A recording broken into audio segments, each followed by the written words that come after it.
YouTube, Twitch, I am back. It is some more Pokemon Bound. This will be the penultimate episode. I said maybe I can get this all tied up together in 41 episodes. I can't. I'm sorry, it wasn't possible. There are 3 more battles I need to do in the battlegrounds, and I think then I'll call it. You can let me know if I've missed like some insanely fun battle. Maybe I'll come back for a 43rd episode, because probably by timings, I won't know about it till after I've completed the series, quote unquote. But yeah, I think these battleground battles are actually quite a good bookend, plus one other thing I want to do for the entire series. So I'm looking forward to, you know, I've enjoyed the bug only playthrough. It's been fun, like, learning about all the best characteristics of the bugs. But it's, you know, it's time to call it. Anyway, there are a few, like, things between episodes I need to, like, let you know. Firstly, I don't know if I'm going to show you this on camera. I got Stone Edge as the TM. If you can't find it, just Google it. It's in the Crystal Peak. I just literally forgot to pick it up again. You literally can just run there. I think you have to turn the yellow crystal off, and then you can go and get Stone Edge. I forgot to pick it up. It's my bad. I needed it for one of my Pokemon today, so that's one of the things I did, and you didn't see it. I apologize. Maybe if I got time, I'll shoot over there, but there's guides on the internet for this. The other thing that happened off camera, and you probably wouldn't have noticed this if I didn't show you, I somehow randomly started wait, the wrong thing. I somehow started a random encounter which has now put, I think is this Tornadus and Thunderous on the map? No idea what this is about, but they're on my map now. I assume it's like the legendary dog events from Silver where they're on routes and move around routes or something. You can randomly bump into them. I started the quest, I think it was here. I was trying to go to the raid den, and I just got pulled into a cutscene. I don't know how I've never done this accidentally before, because I always do. They always do it. Very regularly, I'll go through doing the raid dens just for the battle points, honestly. And I just happened to walk into a cutscene, and I don't know how I did it, but I did. It actually put me into a fight with Landorus and Thunderous, but with the 6 bugs I had. 6v2. I won that battle, so apologies you missed that as well, but I'm not going to, like, chase this up. These aren't bugs. I don't care. They can float around the map for all I care. The other thing I did in, like, preparing my team for today, I actually found my 3rd shiny the playthrough a little bit late. Also, it's a Ledian, which is not the greatest of bug-type Pokemon to get, but we got another shiny. I was actually doing some EV training, and I just happened to see a shiny Ledian because I was using them for special defense training, I think it is you get from Ledians. And I was like, you know what, we'll catch it. I've not actually, oh no, I did name it. I was going to say I've not named it, but I have named it. It's called Cirrus. You'll never see it. So we have it. Don't worry about it. Anyway, the job today is the battlegrounds, as I said. 3 battles. I said maybe I didn't say this. I can promise you 2 of them. The 3rd one I actually don't think I can beat. My team I put together, I don't think it's capable of doing it. It's a really hard battle in my defense. Maybe I'll try and do one attempt at it, but I think I actually have to go back to the drawing board and try and do something slightly different from what I had planned. But we're going to do the dark type one. If you remember the dark type gym, that was the one with negative thoughts afflict your Pokemon unless they are psychic, dark, or ghost type, or have a certain set of abilities. I'll pull it up in a minute so you can see what it is. I think that's not actually too hard a battle, so also, you know, bugs super effective with the dark. I have the type advantage, although they're not really using many dark types. Then the next one I'm going to do is Benjamin Butthole, the supposed bug gym leader who even on my first playthrough didn't use many bug type Pokemon. In fact, I don't think he used any, did he? Anyway, he's back again. He's not using any bug type Pokemon again. His gimmick is that Pokemon devolve as they die, so you really want to use a lot of stage 3 bug type Pokemon, which is really awkward because most bug type Pokemon go to stage 3, go through like a Chrysalis phase where they're completely worthless, and have like a Wormy phase where they're also completely worthless. So actually it's a really hard gym for me, so I think I can beat this one, but it's actually going to be trickier than you might think. Then the final one is the flying type gym leader, which unsurprisingly is really tough for me, and they're actually, unlike all the other people who are like, screw the type that we're meant to be representing, they are representing their type. They have brought, I think all but one of them is a flying type, which is really annoying for me, but yeah, I don't think I'm going to have to do this one because it's actually solid. I might even honestly not be able to do it. This might actually be a step too far for my bugs. It's so stacked against me. As I said, I'll give you an example of it. I'll talk you through it, and then I'll have an attempt at it. Maybe I can do it. Maybe I can like fluke something together. But I don't see a world where I win it. Anyway, the first one we're going to get started with is the dark type gym leader. So let me pull up my old Excel spreadsheet and let me talk about what we're dealing with. So we're dealing with Vega. He has a gym gimmick of negative energy. Negative energy means that you take 14.3% of your health, oddly specific, Actually, I say it's oddly specific. Is that a 7th or something? Something around there. It's around that number. Anyway, you take a decent chunk of your health at the end of each turn, unless you're a Dark, Ghost, and Psychic type, which is actually pretty unfortunate for me because the only bug Ghost in the game is Shedinja. And Shedinja will just instantly explode because of the effect of... Oh, no, sorry. Shedinja will explode basically because everything can actually kill it. It will ignore the effect of it, sorry. There is no bug Dark type Pokemon in this game. There is one in Gen 9, but sadly Gen 9 is not in this game. And the only Psychic type Pokemon is Orbeetle with the bug typing, but there's so many Dark and Ghosts here, it's basically, like, not a good idea to bring a Psychic type Pokemon to this party. Also, if your Pokemon has the ability Unaware, Oblivious, or Magic Guard, you're also immune to this ability, or this effect. The only Pokemon that gets any one of these abilities that is also bug is actually Illumise, who gets Oblivious. I know people really don't know this because why would you not take Prankster, but in this situation, you might not want to take Prankster. The Pokemon they're using are Bisharp, which is a Dark type, Giratina, which is a Ghost Dragon type, again immune to the effects of the negative energy, Yveltal, Dark Flying, Jirachi, Steel Psychic, Mega Sableye, I think... you're a Ghost Dark. I always forget it's got a Dark typing, but it's Ghost Dark.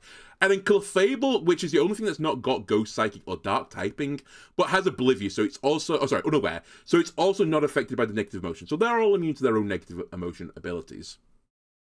Bisharp's got a Focus Sash. It's got Stealth Rocks, which is something I really don't want it to set up, so I've got my team designed to not let that get it set up. Giratina is meant to be here to, like, stop you setting up. It's got Dragon Tail, which is, like, a damage plus Whirlwind effect. And it's just meant to stall you. In fact, this team, generally speaking, is just here to stall you. It's basically just a stall guy. He's going to Will-O-Wisp you. He's going to Hex you for big damage. He's going to Protect to, like, let the Will-O-Wisp trigger. Yveltal just does disgusting damage. Big Root gives it a boost to the healing from, like, sucking abilities, as I call them. And Oblivion Wing is a big flying type sucking ability, so not very good for my bug types to get hit by Oblivion Wing. Not only will I get one shot, it will fully heal Yveltal. Dark Aura also buffs Dark typing attacks. I think it's all Dark type attacks actually, but it doesn't matter. It'll buff his Dark type attacks or hers. So yeah, really, really annoying. Jirachi's here with Serene Grace. Serene Grace doubles the secondary effects of all moves, and it's got things like Iron Head, which is really fun. So it's going to have a 6% chance to flinch me if it uses Iron Head. Fire Punch, which I think will have a 20% chance to burn. Play Rough, I can't remember what it does now. Is it lowers your attack or something? It lowers a stat. And an Ice Punch has a chance for Frostbite, so...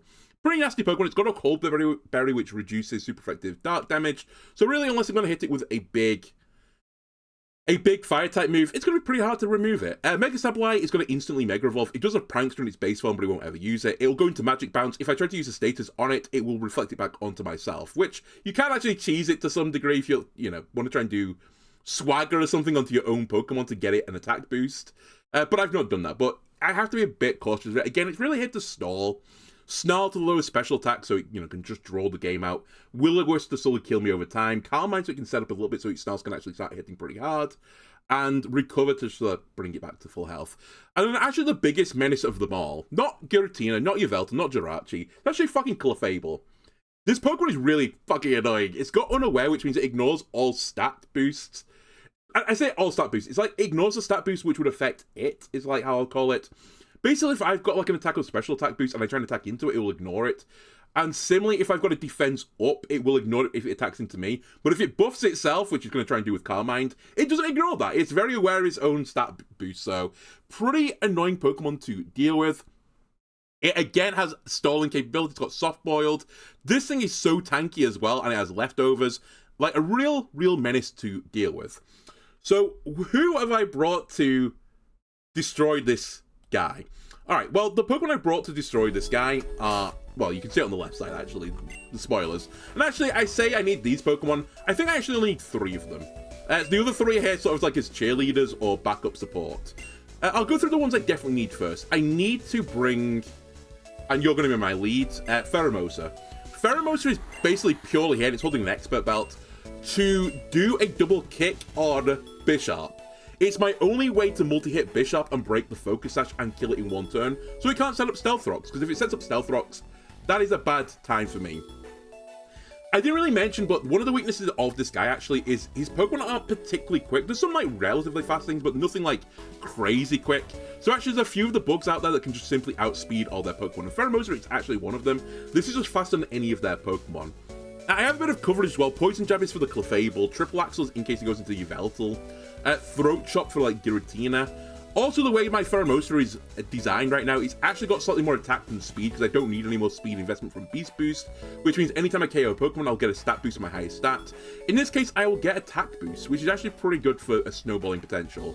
I probably won't snowball with this Pokemon, but you know, if I get like a lucky crit, there is a world where Pheromosa just actually wins this outright on its own. The other route I'm going to take is actually revolving around Siriform, which is my new Illumise with Oblivious. Oblivious is one of the 3 abilities that I said ignores the negative emotions, and it's here for a very specific reason. It is going to Tail Glow potentially 2 times, and then it's going to Baton Pass to Rabombe. That is what it's here for. This is personal only use. It's a personal stat boost to Rabombe. Because if you get +6 stats on Rabombe, it kind of fucks in this battle. So yeah, that's basically complete and utter purpose. I've also put T-Wave and Dazzling Gleam on in case like something else like happens and I need to use this for a bit of damage. But without Prankster, it's a bit awkward to use T-Wave. It's not crazily impossible, but there's a decent chance it'll just die in front of most things here. It's holding a Citrus Berry just to like let it live through an attack or 2 while it gets this up. And yeah, that's its sole purpose. Get to +6, special attack, Baton Pass to Rabombe. Or maybe +3, but +6 would be the real dream. The reason for this is my Rabombe is set up as a absolute sweeper powerhouse.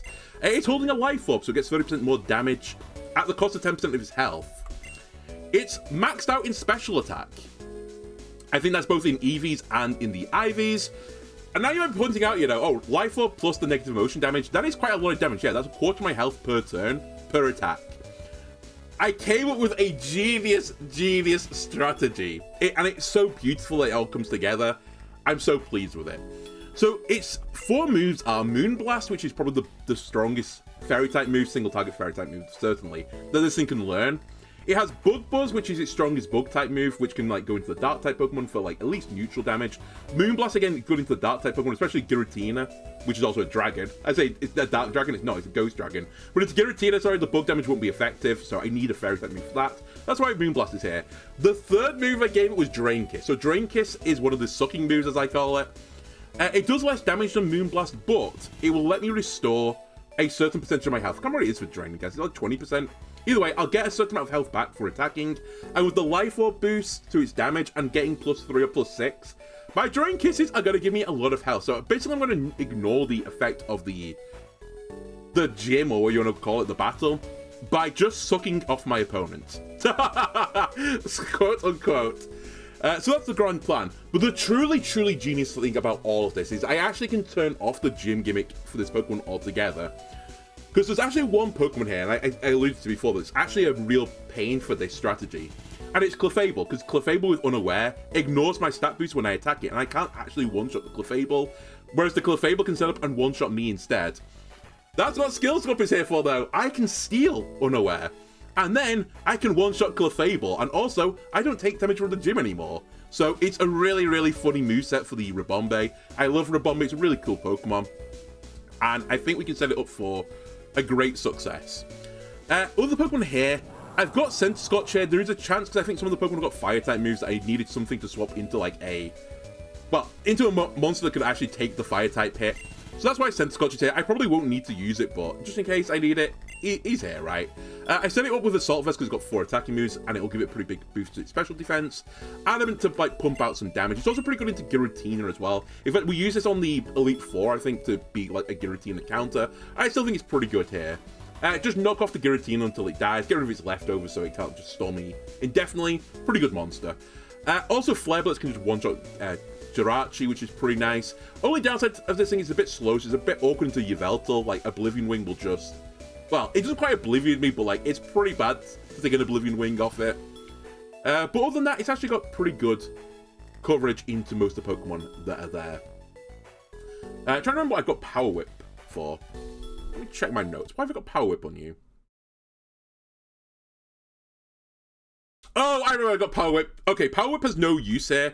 If you really want it to be like truly optimal, put Thunder Fang on this thing instead of Power Whip, which will do slightly more damage to Yveltal than... I think Leech Fang is my best move into Yveltal. Maybe it's Flare Blitz, actually, but it's... I think Thunder Fang would have done more damage, but I actually ran out of BP to put Thunder Fang on it. It's so minor. I can't remember exactly which one is better, but like, Thunder Fang is like 12%, maybe not even 12. It might be less than that, like 6% more powerful than the next powerful move, and I was like, I can't be bothered farming some more BP. Also, I probably don't need this Pokemon. But yeah, Power Whip is like no use here. We've talked about Hail.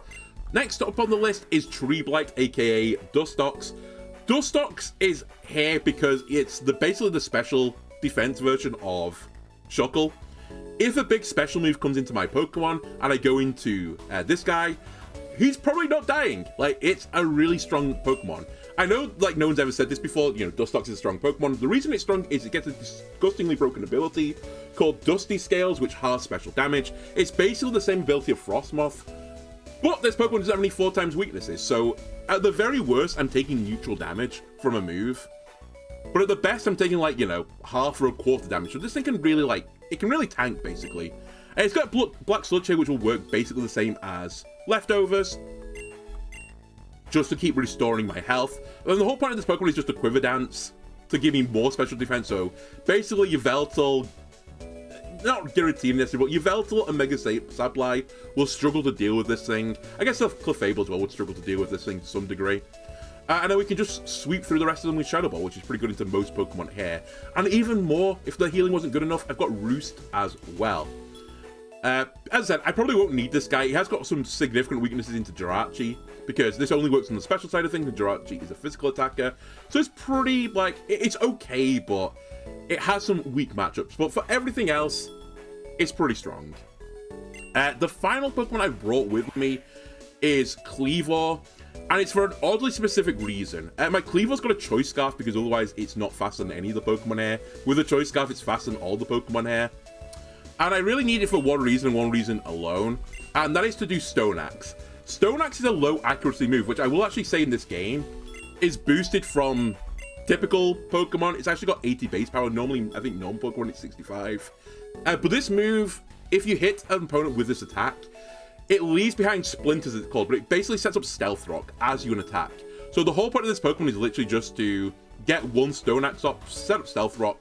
And the reason that's important is if my opponent swapped out of Bisharp to begin with, Bisharp's got a Focus Sash, and the only Pokemon that could actually kill it in one is Pheromosa with its double kick.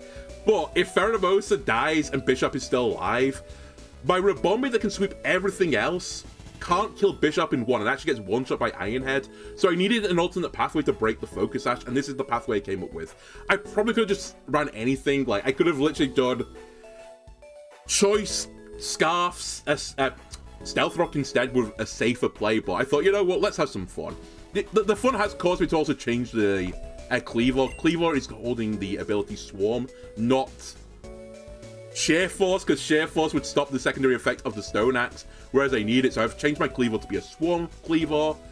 But yeah, it's got decent attack, got a bit more bulk as well to try and survive through some hits, but it's basically just Choice Stone Axe. The other moves don't really matter, but if for whatever reason I find myself swapping out, Knock Off good into the Ghosts, Lunge pretty good into the Dark type, Steel Wing pretty good into Clefable. So that's kind of right why the other moves are here. But as I said, it really is hopefully going to be these three just showing up the rest of them. If you're really interested, here are all the EVs, IVs type things, and the natures. I'll scroll through quickly. So yeah, as I said, I put a bit of bulk on this Kleavor. Alright, let's go get him. I'm not going to say this is guaranteed, because people laugh at me when I lose, but I think this is pretty favored in my side of things. But, you know, maybe I'll get crit or something. Who knows?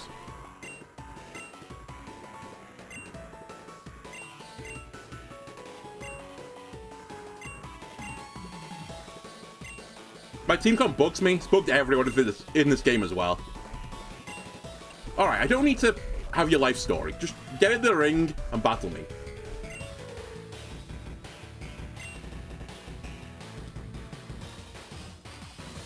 Oh yeah, as a note, the gym leader gimmick affects basically every single one of my Pokemon with the exception of Illumai's. And eventually, hopefully, Ribombee.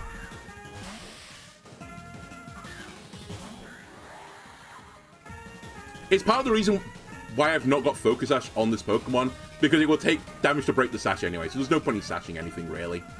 Anyway, as I said, I'm going to do a double kick immediately. I will say, the way I lose this is some of my moves aren't 100% accurate, and I kind of need my startup to always work. So that's the way I lose. Anyway, Bishop is 4 times weak to fighting, so it doesn't take that kindly. I get an attack boost. It should go into Clefable now, if it's being predictable. I'm tormented by negative emotions. Bit too real. Okay, it's done something different. Okay, it's gone into Jirachi. I really need to get Clefable out front and center, but you know what? We can do some stuff here as well. I should be faster than Jirachi. It does have a Colbur Berry, though, so it's going to half the damage it would take from this, but I think it's still my best course of action. And it removes the Colbur Berry.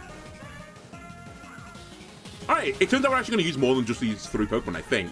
Because it should one-shot me now, because this Pokemon has no defensive stats. Yeah, okay, that's not a surprise. Okay, let's go into... yeah, let's go into Onsen.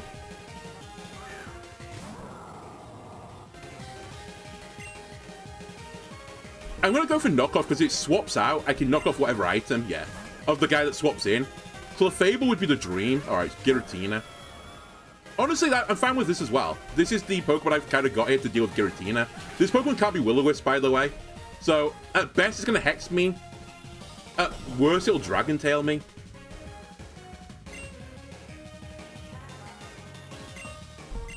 But yeah, knockoff is still better, even though the item's gone. Okay, Dragon Tails me out. You know what? I'm actually okay with this as well. Bring Cleaver out. I want to get off my axe thing, Stone Axe. I should be quicker than it. And this does some pretty decent damage. Okay, never mind. It'll do no damage. Again, I don't really care about this Pokemon. It literally is just here to set up the Stealth Rocks, but I don't even need the Stealth Rocks anymore. You're basically here to give me a free swap. Alright, you're swapping again. Okay, Clefable is the Pokemon I wanted to see.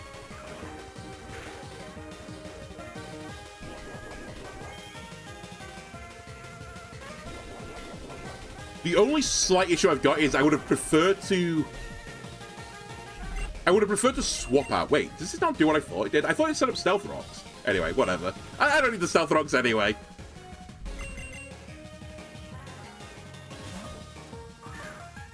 We're hoping to not see Calm Mind here. That's fine. Soft Boiled is completely okay. In fact, that's the best thing. This boss gimmick gives depression. Kind of, yes. I'm sure this is not how this move is working in the base game. Whatever. I'll take the dot. But here's the big play. We Tail Glow? Okay, I guess the other way I lose is if I get Paraflinch at the really inopportune moment.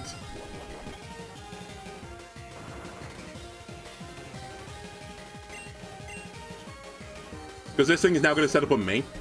Oh, the other beauty of this is it's going to try and set up Calm Mind, but when I swap the abilities, I will ignore its stat boosts. I'm basically going to use its power against it. And I kind of love doing that in Pokemon. Okay, so we win this battle if I can get a Baton Pass off now. I think if I don't, I lose. Okay, we've won.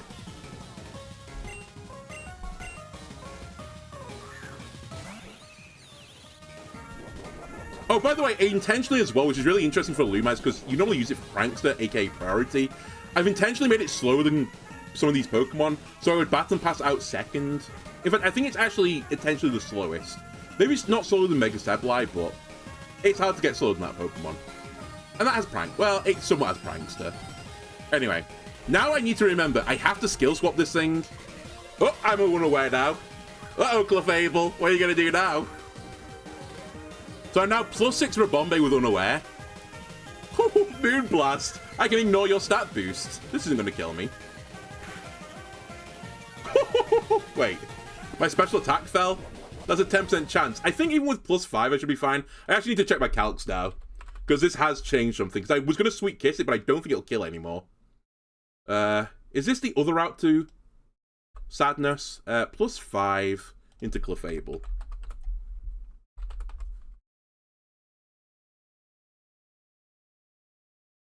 And it's not unaware Clefable.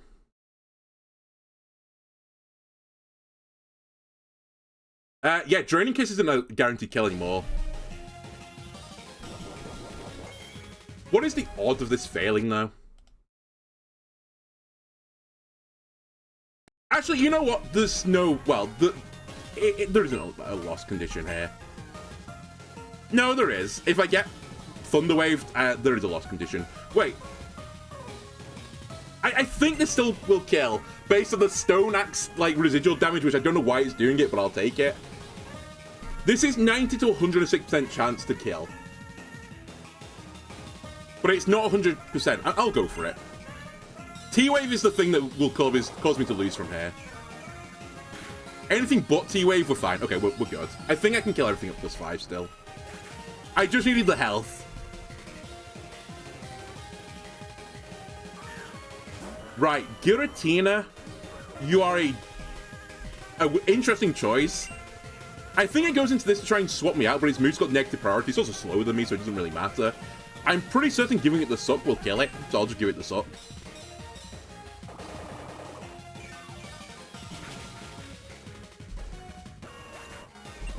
You know, now I think about this battle wasn't really, like, unlosable. It was actually very losable. There was a lot of situations where I could have lost this. I think it was odds in my favor, but Moonblast should kill, I think, at +5. Nothing I can do about it, so we're just sending it. I don't think I can check for you if you want to, but... Yveltal. Oh yeah, it was doing 300% plus to its health. Actually, Draining Kiss would have still killed as well. Jirachi is the one Pokemon I can't use a Fairy-type move into, which is why Bug Buzz is here.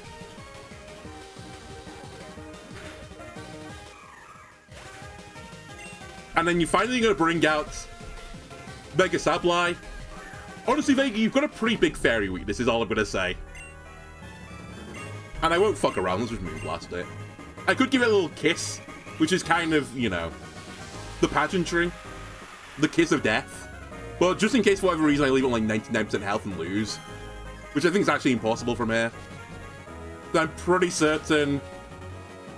Oh, nice crit. I'm pretty certain that... What's name would have killed it? Dustox. Anyway, one guy down.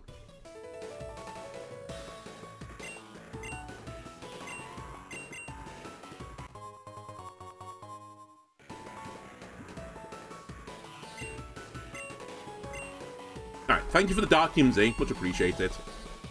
I don't need it, but yeah, thank you. Although actually, I say that. Maybe I actually do want the Dark Z. I just suddenly had a thought, and this is about the battle I don't think I can win. I might actually want to use Dark Z in that battle.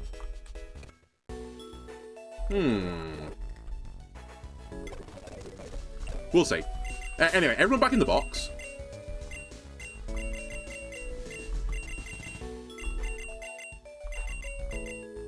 I'm going to bring these guys out. Because we're now fighting Benjamin Butthole, as I've been calling him. I hate this guy. He's a nonsense. Yeah, I said it. I used the N-word. The nonsense word. I had to clarify that very specifically because there is an N-word. I didn't use that one, though. Not the cancellation one.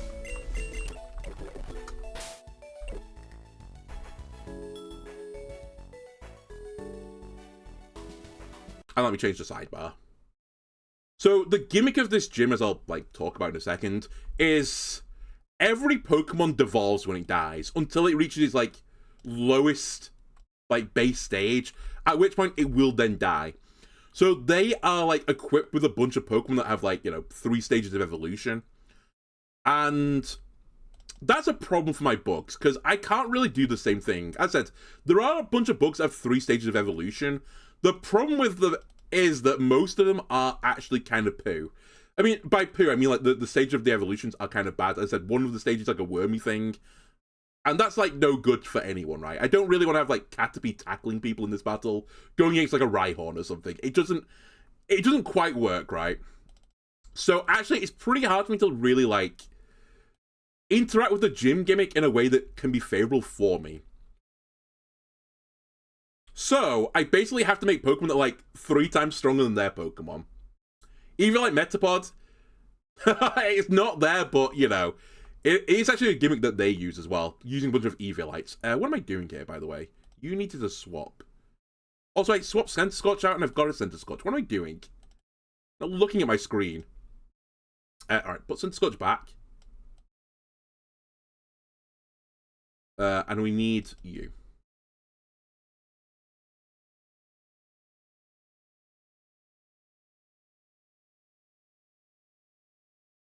Alright, also, unlike the previous battle, I do need on my Pokemon here. Let me get the correct thing on Excel. Here we go. Alright, this is the Benjamin Button battle. So Benjamin has his, you know, Pokemon Devolve, as I said. He uses Scolipede, which is kind of funny because it is a Bug-type Pokemon that I could use, but I'm not using it. He uses Blissey, Gengar, Magnezone, Mega Alakazam, and Rhyperior. Notice, by the way, this is the Bug-type gym leader. He uses 1 Bug-type Pokemon, which is pretty close to what he did the previous time when I fought him. But this time he's brought some actually scarier threats. The Rhyperior is back again, famously a Bug-type Pokemon. Really, really hard for me to deal with. It's got Solid Rock, so it reduces super effective damage into the Pokemon, so it basically just stays on the field longer.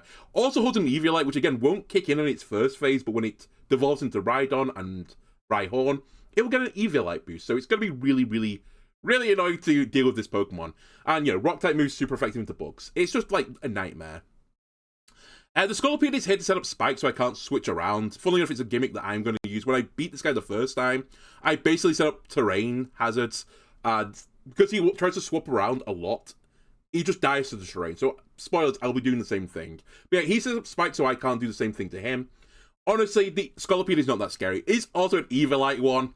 Like most of his Pokemon, again, cheating, you've got all the same use-held items. Spoilers, I'm going to cheat as well later, but for now, you're cheating, boo! It has 4 Eviolites, so it gets, like, more and more strong, kind of, as you devolve it. I know it does lose some base stats, but it's a pretty scary one. I will say, Scolipede is probably the best bug Pokemon for this gimmick, but it's not very good into this matchup.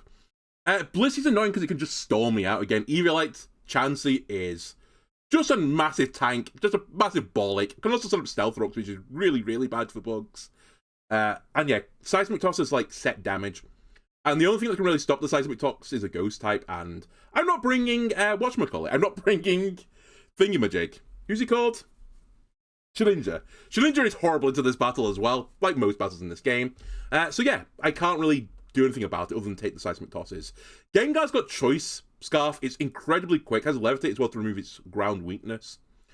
And it has a fun gimmick. It tries to trick. It'll swap my item with itself, and if I had an Eviolite, for example, it can take the Eviolite, and they can have 5 Eviolites. Alternatively, it can just outspeed everything, like it's disgustingly fast Gengar with a Choice Scarf. So yeah, it's going to act first before anything else. So another pretty big nightmare. Magnezone's got Sturdy, so I can't just one-shot it, which is pretty obnoxious. It's part of the reason why I want to set up houses anyway, just to break this Sturdy. Again, as Eviolite, really strong as the Magneton phase. If I try and send in special attacks into this Pokemon, the Mirror Coat could potentially reflect it back, which is the other pretty scary thing about this. We're going to see it with Rhyperior with Counter as well. But none of the downside of Mirror Coat is, if you die when you cast Mirror Coat, you don't get your Mirror Coat. You've basically wasted your attack. But in this case, if you devolve, your attack still goes off, assuming you can learn the attack. So Mirror Coat can be learned by Magneton. So if I put a special attack into Magnezone, it can just Mirror Coat with basically no downside. It does lose a stage of the evolution, but it'll get a huge Mirror Coat off and just one-shot me back. Which, as I said, because I can't really use the gimmick as well as they can, is a really bad trade for me. Mega Alakazam is really quick as well. Copies my abilities, which can be pretty frustrating, as we'll see in a moment. Really good special attack. I've got some good coverage. It has knockoff as well, which is pretty annoying. Actually, without the knockoff, this thing is pretty frail, and I probably could deal with it, but yeah, the knockoff is very annoying. And then finally, let's add the Rhyperior, which is just going to be a real pain in my backside with a bunch of bugs. Okay, so the Pokemon I've got to beat this are as followed. We have our own little Crustle. Crustle is the Pokemon that's holding the Eviolite item. I know it only goes through 2 stages, but it's probably my best Eviolite user here. So I gave it the Eviolite. It's got a really bulky stat distribution. We'll see in a little bit. Has studies also can't just get one shot, which is actually more prudent in the second phase, where, what are you called now? Dwebble? Dwebble is more likely to get one shot than Crustle, and it could potentially swap in on a big attack and take that big attack. But really what this guy is here for is to set up Stealth Rocks, Spikes, and start knocking off things, because the real counterplay to this is just knock off the Eviolites, so they don't get this huge defensive boost in the second stage. So yeah, it's literally here just to troll the Scolipede, which also can't really do anything with it. Bug Rock is not a great matchup for Scolipede, as we've seen from using it ourselves. So yeah, we'll get into a little entry hazard set-off game, and overall I think I'll get the benefit of it. And then we'll start Stone Edging for the win. We can miss some Stone Edges, which is why I said this battle's a bit RNG focused. But it's not going to be that impactful, hopefully. Other Pokemon here, we have got Armaldo, Tarpit. I can't remember what you devolve into. I apologize. This guy is holding an Expert Belt, got some decent coverage into some of these Pokemon. And it's got Tough Claws as well, so any move that makes Contract gets boosted. And really, it's just here for some priority. Also, it's here for Rapid Spin, so I can potentially remove hazards on my side of the field and not their side of the field. So at some point, I'm going to try and like weave Armaldo into a play, set up a Rapid Spin so I don't have to deal with the hazards anymore. Ideally, after the chance he's also dead, so Stealth Rocks can't be set up, because Stealth Rocks is the one I'm really scared of. And then it has Knockoff again to remove Eviolites, and Aqua Jet and Accelerock, which are both contact moves, and they are both stab. I kind of see this as like bad Scizor in some regards, where Scizzor's like extremely powerful with Technician, Bullet Punch, Choice Band. This thing got like a bit of better coverage, like I can go to 2 different priority moves, but you don't get as big a boost as you do from Technician from Tough Claws. I think you don't, right? It's only 20%, I can't remember. Also, Steel typing is actually not too bad offensively if you get it really, really powerful. Dustox is here again. It's basically the same Dustox as the other one. I forgot to name this guy last time, so you know what? What is your name? You can be called... you can be called Pollen. Because of allergies. That's poisonous, right? So apologies I forgot to name this Pokemon last time. We just literally had a Pokemon called Dustox, but that's my bad. Anyway, Pollen is here. It's got Black Sludge. It's literally the same as the other one. I'm not going to go through it too much. In fact, I think it's almost identical, except the move pool. I've got Protect on this thing because there's a way for me to Toxic Pokemon, and it's actually quite useful for me to stall, so Protect is here. Also, it lets me get a turn of Black Sludge effect, so I can get more healing. Quirrell to boost my special defense, and has Roost for healing. The only difference is this thing has Electro Web, which can hit most Pokemon here for at least some damage. The only issue is I can't hit Rhyperior, so this thing can't beat Rhyperior. But to be fair, this can't be Rhyperior anyway, because Rhyperior is going to launch physical attacks, and this thing can't deal with physical attackers. What it's really going to deal with, though, is Alakazam. And the Electro Web can potentially like lower its speed so that others can maybe deal with it. Retrospectively, maybe we'll do this at some point. It probably is better just to put Toxic on this thing. The reason I didn't put Toxic on it is that I can't then deal with Magnezone either. At least with Electro Web with like +6 Quirrell, I would do minute damage with the Electro Web. So I thought I might use Electro Web. It's probably not the best choice. It might actually be better to have Infestation, honestly, on this Pokemon. So maybe we'll change it. But really, it's just here to be like a special attacking pivot. As in, like, you know, they special attack, I pivot into this guy. Scizor is here again. Scizor's actually quite good for just, like, finishing off kills with the old Bullet Punch. This isn't actually the normal Scizor I run, because it's actually holding Scissorite.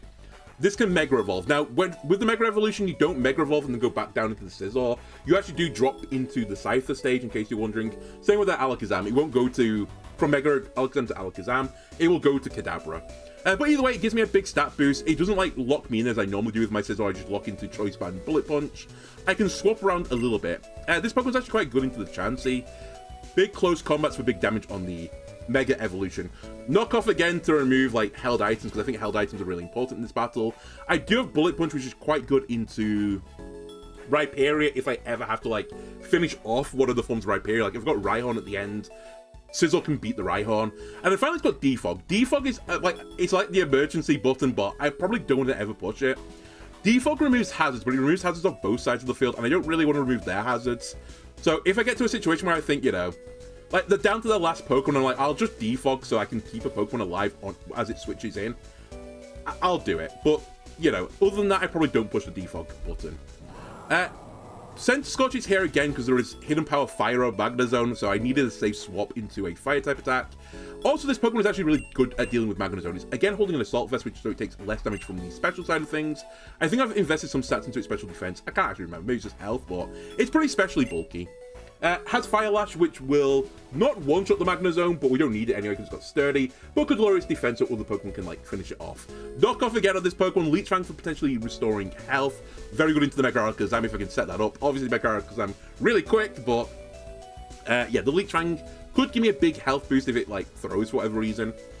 And Power Whip actually gives me an attack into Rhyhorn, but as I said, the speed control here, it's going to be a bit awkward. It's probably unlikely that Center Scorch is going to be going first. I will say the Rhyperior does have a few moves that are not accurate, like the rock moves, Rock Blast.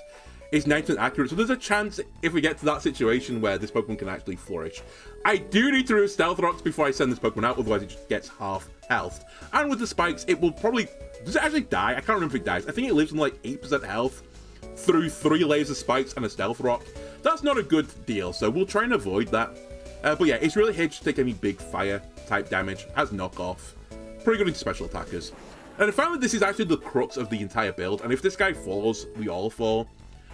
This is Forretress, and Forretress is set up purely to deal with Rhyperior. There is basically no other Pokemon that can do this. It's a Pokemon that has a neutral relationship into Rock-type moves, so the Rock Blast won't just one-shot me.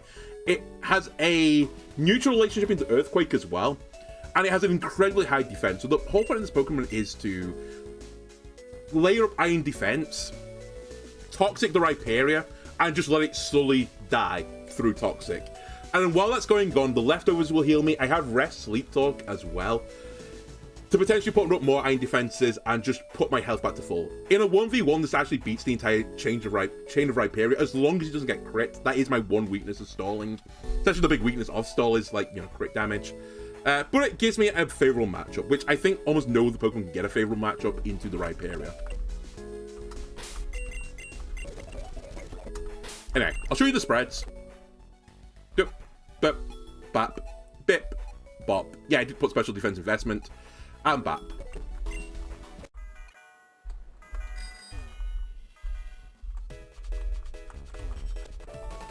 And Benjamin Butthole is over here.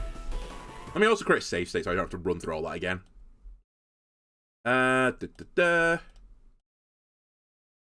And blah. Okay. So as I said, I don't think this is guaranteed. In fact, I think it's very much not guaranteed, but I think we definitely have a chance of winning it. Spoilers in testing, I have beat this guy.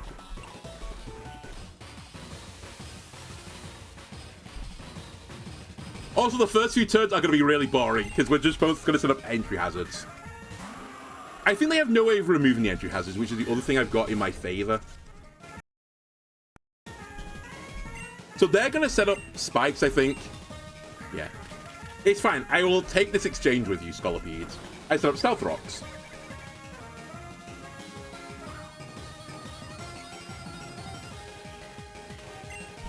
I set up spikes. Alright, I'll speed it up a bit, because the first few turns don't matter. And then Pin Missile's its best attack. We avoided the attack, which is actually good RNG in my favor. First thing I'm going to do now, because we're at 3 layers of spikes as well. Knock off. Let's get rid of the evil, so I don't have to deal with it in the second phase. Again, Pin Missile is also a very RNG-based move. I have 5 chances of getting crit. Potentially. Potentially, this could only hit 2 times as well, not 4, 5, or 3. That crit actually doesn't... yeah, the crit doesn't matter. Because Stone Edge one-shot, say if I hit it. Stone Edge is only 80% accurate. 2 times, please. Another 4 times? You're so lucky. Although you missed the first one, so maybe you're not lucky. 5 times? You've hit 9 from 3 attacks. It's actually pretty fortunate. Well, it's average, I guess. Oh, one other thing I didn't mention is all my Pokemon that do devolve, they can all retain their moves. With one exception, the Dustox can't actually retain 3 of its moves. It only keeps Electro Web. So my Dustox, if it ever devolves, is actually basically worthless. But it just won't devolve, right? 2 times. Oh, okay, we devolve. But now my Evilite triggers, so this thing is really tanky.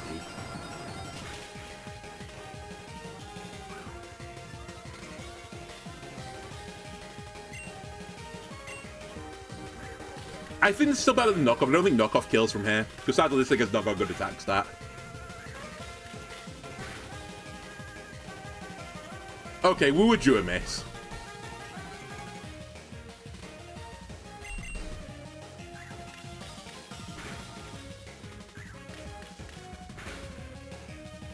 Okay, 2 times. Deserved. I think the crit mattered. Okay, Scolopede's the last phase. I think at this stage I will one-shot it. Without the Evilite, this thing is not particularly strong.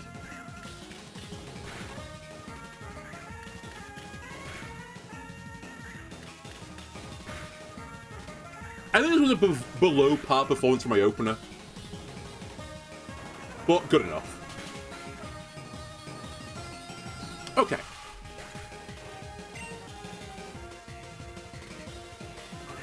Right. Magnezone is going to...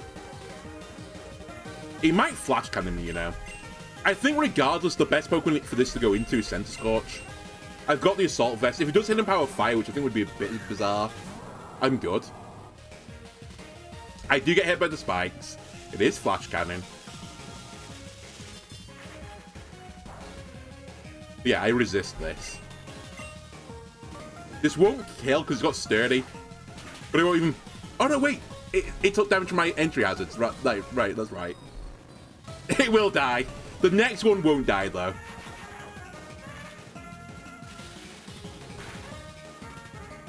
Now, one thing I just want to quickly check, if you'd allow me. How much... I mean, I don't think this matters, but...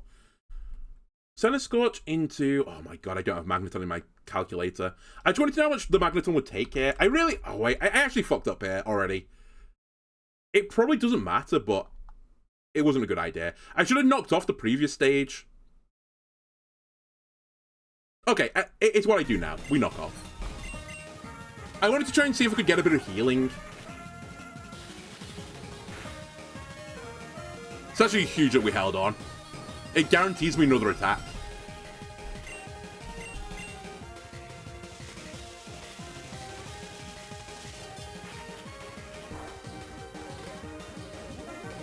I'm hoping you kill Magnezone from here.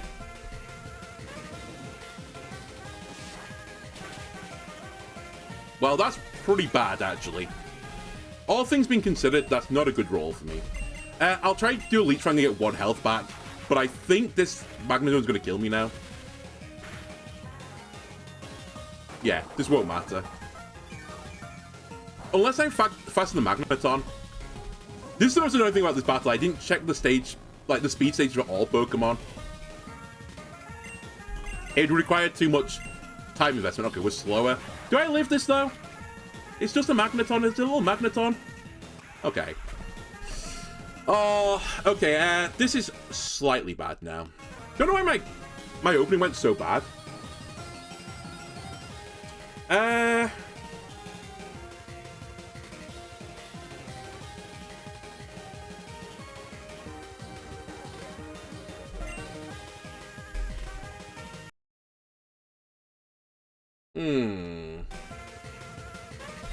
I guess I go into Pollen. So I don't think, I was going to say, I don't think you can do anything to me. I should have healed there as well. I knew it was going to go into Rhyperior.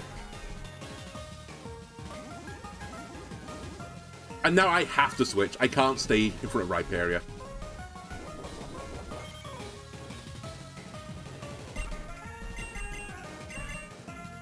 So it's going to do probably Rock Blast, which could miss, which would be quite nice. But either way, it's going to do very little damage to me. Okay, Earthquake does even less. Well, I guess it depends, but max Rock Blast would have done more. I think I can get away with a 9 defense here. But actually, let's rest.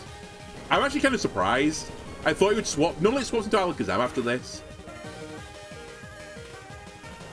Okay, so we're now on Sleep Talk RNG, which is the other, like, RNG of this battle. I need Toxic or Iron Defense, not Rest.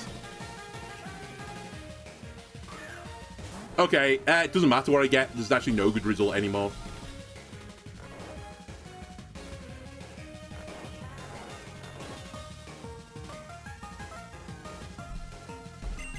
And it's fine that you're asleep, but that's okay. We have to go into you now because I don't have my Center Scorch anymore. And this is why I said, like, we can kind of, like, loop them now, but I've got healing and they don't. Which is why the terrain's kind of important, or the entry house is important for me. So this time I'm going to Roost. Yeah, you're going to go back to Rhyperia. The only sad thing is I would have loved to get out Toxic Spikes as well, which is actually not on any of my Pokemon. The reason it's not on any of my Pokemon is I figure that Gengar and Scolipede can both, like, break it. Assuming they swapped out Scolipede, which I think they would have done. Okay, this is where the game becomes a bit RNG again. It's going to be Sleep Talk RNG. And actually waking up RNG. If Rhyperia kills me in this phase, by the way, again, I just lose. 2. Show me 2. Not 5. Oh my god. The multi-hit RNG, I think, has been so bad for me. That probably dooms me now. Not quite. I need Sleep Talk and Defense.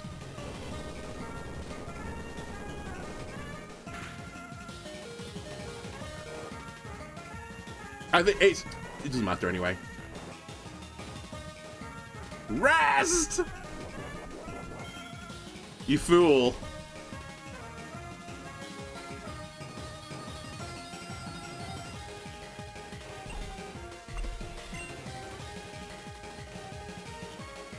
I think there's no way out of this anymore. I think I'm doomed. I've got too low on my guy. If I'm going to get out of this, I have to sack someone.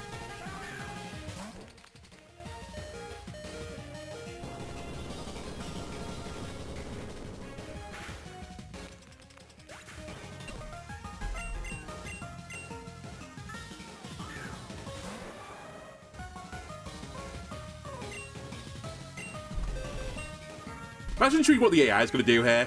If I Bullet Punch, I'll take it out of this phase, but I've decided to knock off the Eviolite instead.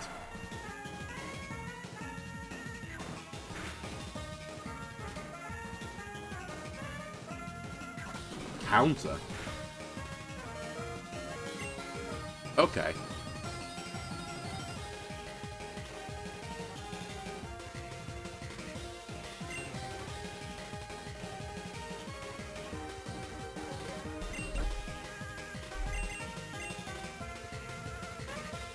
Wait, I can't do that, you'll die. I'm gonna go for going for counter again. Yeah, you stupid Pokemon. Right, I can get rid of the houses now on my side of the thing. Please don't kill me. Okay, you're probably gonna kill me. Oh, by the way, the other downside of the multi-hit moves, I think they carry on going. So I think I could lose both stages here. He's hit 2 5 times. Alright. Well done, AI. Have your win. You had actually unreal good fortune there.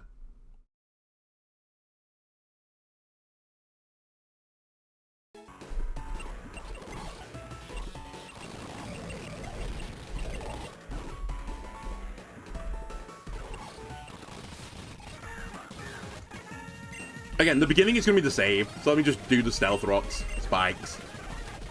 2. 3. Knock it off.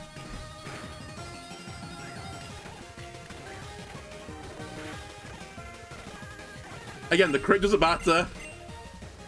Wait, have I seeded the RNG here? Because I literally didn't move anything. I just instantly started. Not sure that's how that's the way that works, but... Also, no, it can't be, because they missed their first pin missile.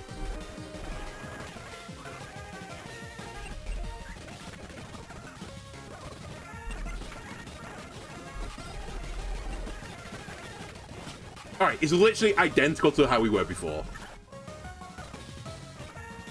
So I think this is where it went a bit funky for me. The problem is you won't take a hit here. I could get a safe swap in, but it doesn't really matter for me.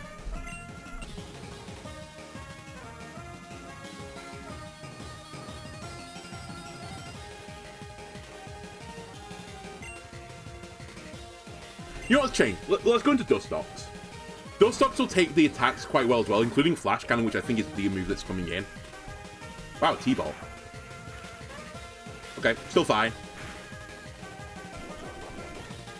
Now, I think this thing will swap, so I'll Roost. And that will get me to the right area. Okay, this is the part of the game I want to play with. I think this time as well, I think I went for Iron Defense last time. No, I can't go for Toxic. I was going to say I should go for Toxic. No, I should go for Toxic. Nice. Okay, Stading, which is pretty big for me.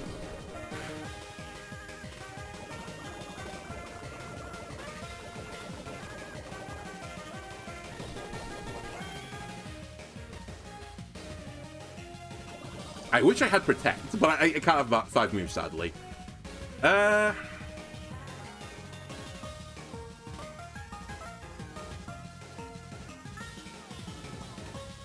The issue I've got now is I don't know if it's... I don't think another Earthquake. I'm slower than this thing.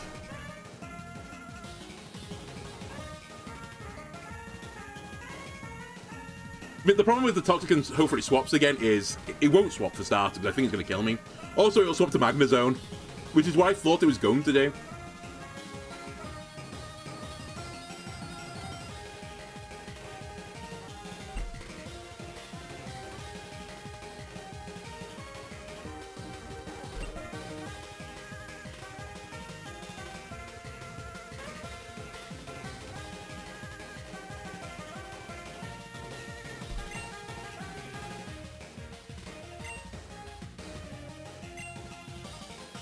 Let's do a sack.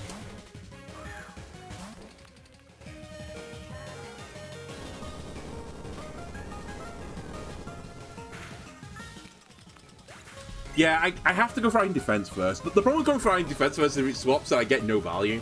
At least now I can kind of stall it out a little bit. The other issue is it'll lose Toxic when it goes out of this phase, in case you're wondering. So it's only like a 1-phase deal for me. I think I go to Tar Pit and try and get a Rapid Spin off. I just hope I don't get hit by 5 times Rock Blast again.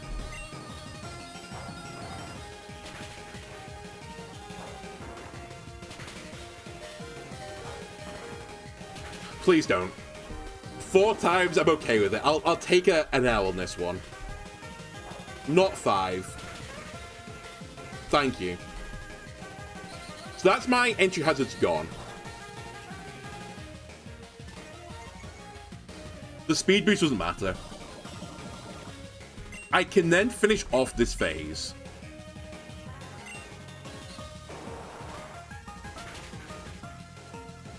Which will then bring out Rhydon. Which still has Evilite, but it doesn't matter. Wow, if I knew it was going to counter,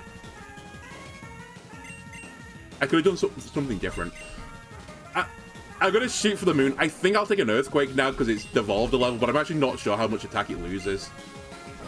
If I die here, then, you know, we've lost. Because I need this to beat the right area. Okay, we lose.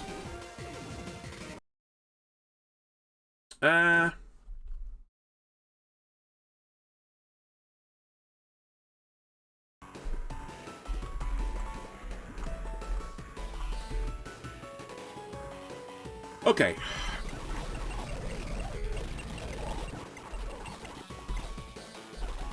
Yeah, it's a really annoying fight.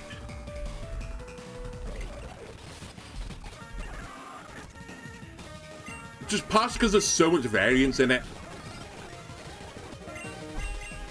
Because they use so many multi-hitting moves, and it's pretty bad to get hit by a multi-hitting move. You know, I'm going to Stone Edge you for a change of pace. How much damage does this do to the first phase? Just one-shots you. Another crit, by the way. Is it actually worth knocking off is my next question. Maybe I don't need to knock off this guy. 5 times, by the way. Okay, now I'll knock off because I think it will kill from here. Okay, this is better. Immediately, if I can keep Russell alive, which I can't, but there's a world where I can keep it alive, I think. I'm not sure Magnetone would cause me as many issues then. I think the other thing I could do is I can put Toxic on Dustox. Because it seems to always go into Rhyperior. So rather than healing, I can just Toxic the... Yeah, that's what I should do. Okay, that'll be the exchange I'll make. But we can still beat this now.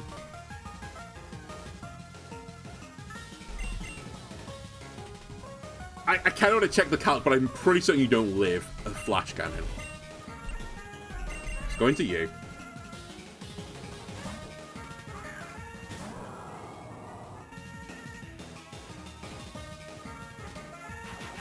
You should take this okay.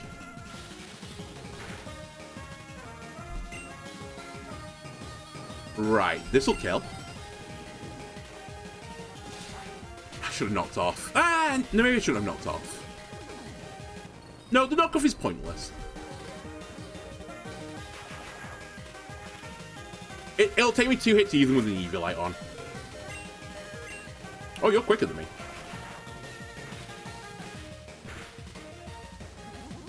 Okay.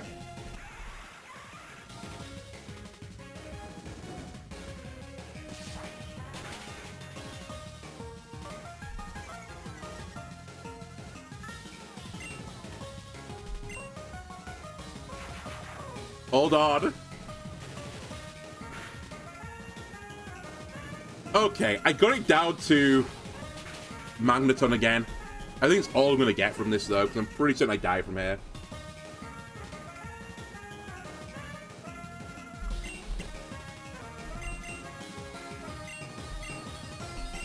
I'll try and keep this guy alive.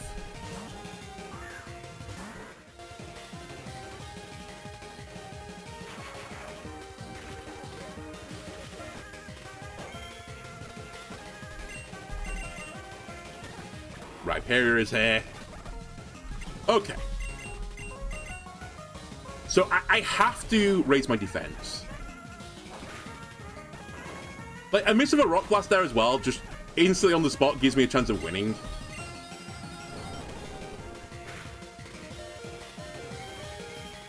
I now don't die from an attack. The problem here is, though, they're going to swap. I'm almost certain of it. So I have to... I mean...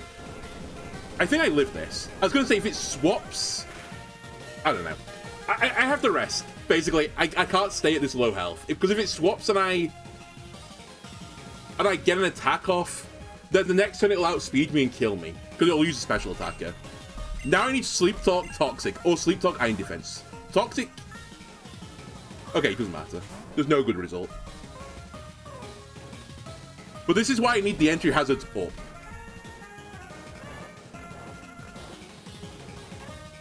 I need to stop them doing this shit. Anyway, we go to you. And the powerful thing is my guy can heal. My guy can roost. So I don't get as punished as they do. And in theory, my Forretress can also heal. But it's like really inconsistent healing on the Forretress. So they'll go back to Rhyperior.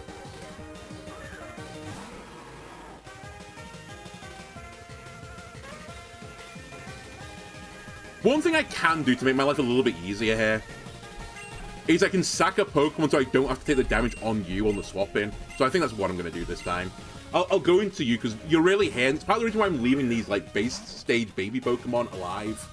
I'm not just sacking them. They're actually quite useful to give me swaps.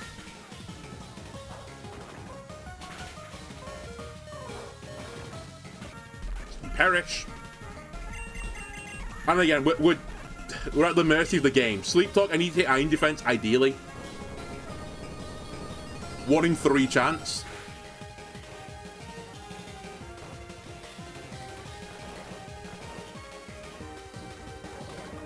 Okay, with this result, I have to wake up next turn. It's my only out. And I think it's a 33% chance, right, to wake up next turn. I actually can win now.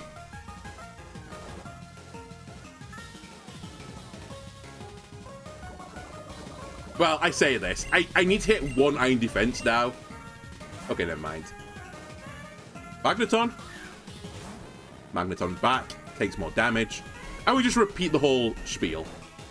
I might need to get lucky again, though, at some point.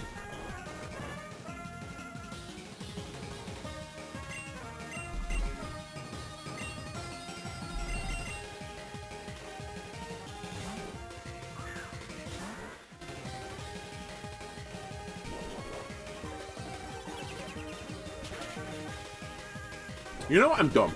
I say I'm dumb. Nah, it's fine. I was going to say I could have gone Center Scorch, but it wouldn't really have helped me. And this is why I call him Benjamin Butthole. Holy shit, they've changed. Wait, this is not a good matchup for you. Although you're about to trace my ability, which is actually quite good in Alakazam.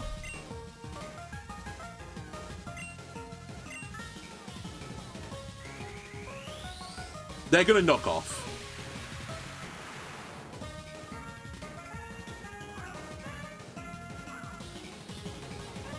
So yeah, now it's got Dusty Scales, which is awkward when I'm a special attacker.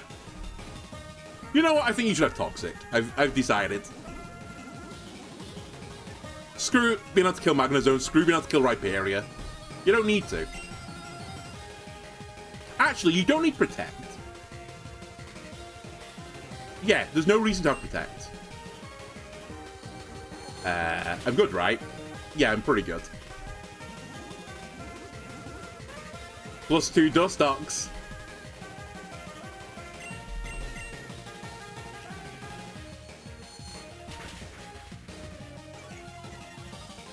Oh, that's an interesting loss condition. Psychic Special Defense drops. Oh, actually, it's still not going to be that bad. They can just Quiver Dance it back up again.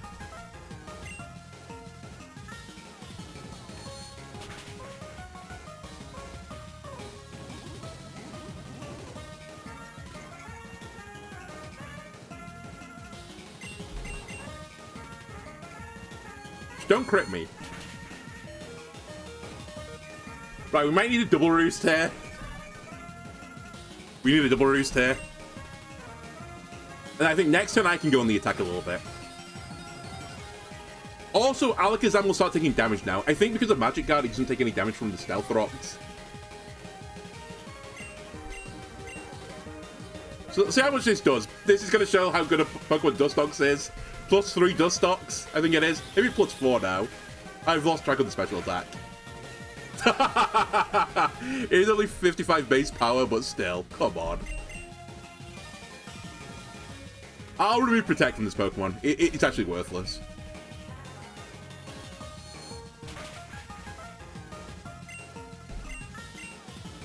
Also, I really should have PP up the roost.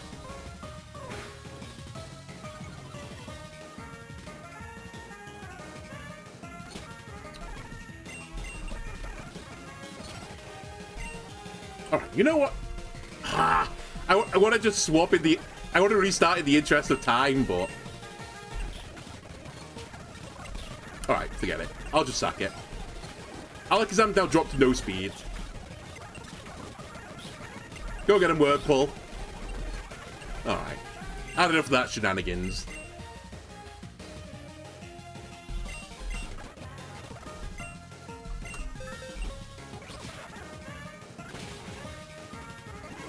Okay, Kadabra, what are you going to do about this?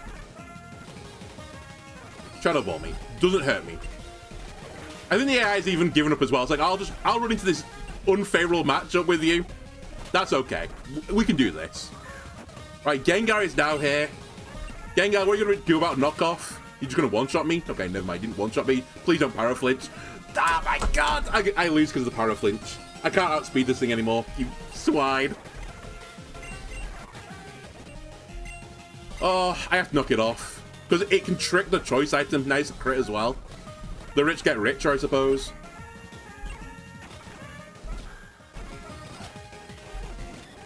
And can you beat Ghastly for me? Okay, you've thrown. I didn't need the Expert Belt. Alright, we killed the Ghastly. Blissey, I now have no reason to... Oh, no ability to kill you either. Don't really want Stealth Rocks up, though. Soft-boiled. Just get rid of his item. Good, you toxic me. Enjoy.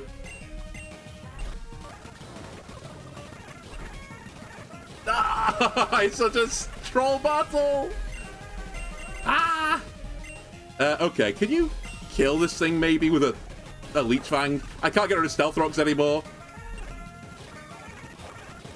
Just need a crit. Just need a crit. Actually, I should use this as well.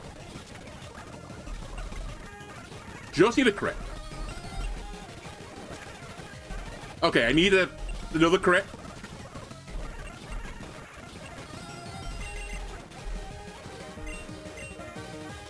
She's literally the worst.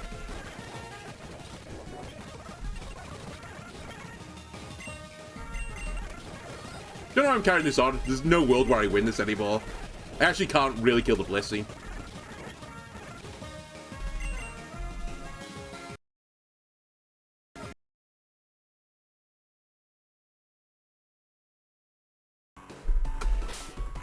Alright, where's my TN case? I can teach Toxic 2 thingy.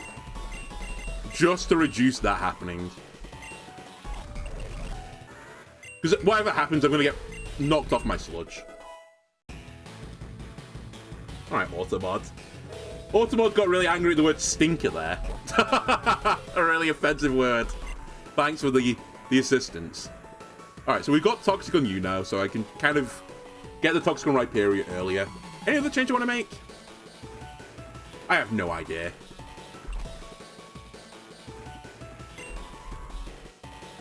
I think I'm okay with just this.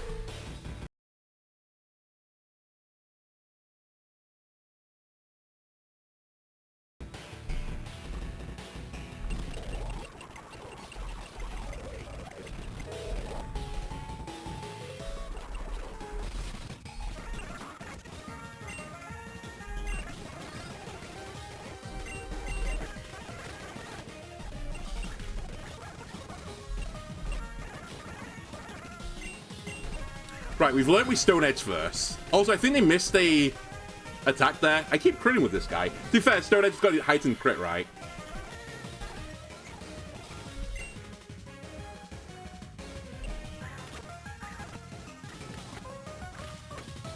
Oh my god. They keep missing one of them and getting like 2 5 times in a row, like rendering it useless. Also, the crit on the second attack would actually matter. On the first attack, I don't think it matters. It's literally the same as what happened last time. Like, actual, like, number for number.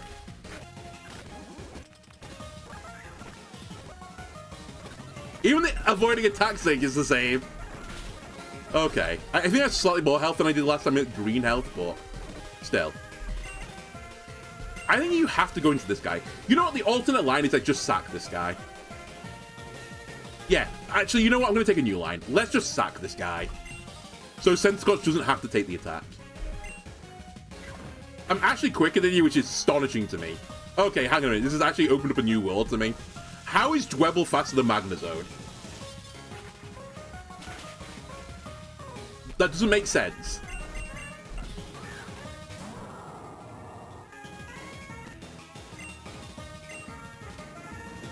Kindleaf decided to stay in. I think I live a T-Bolt. No crit. No paralysis.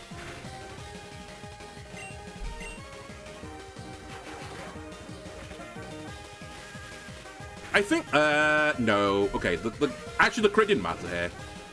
I was going to say I should have Leech Fanged, but I think actually this is the right choice.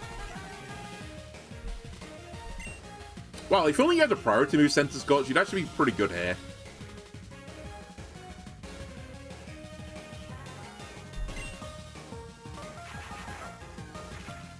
There's no upside to Leech Fang here. In fact, there might be a benefit to doing this. I can't remember when the defense drop happens. I assume it's after it devolves.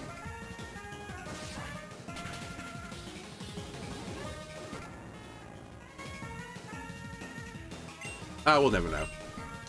Okay, a Sturdy for one final time. Also, we must be speed-tied. Because I'm sure it moves quicker than me before, but I'm moving quicker than it now. In which case, I've had some really unlucky battles.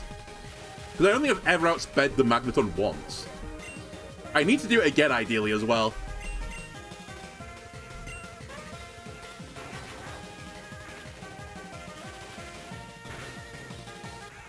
Okay, unironically, this is fine.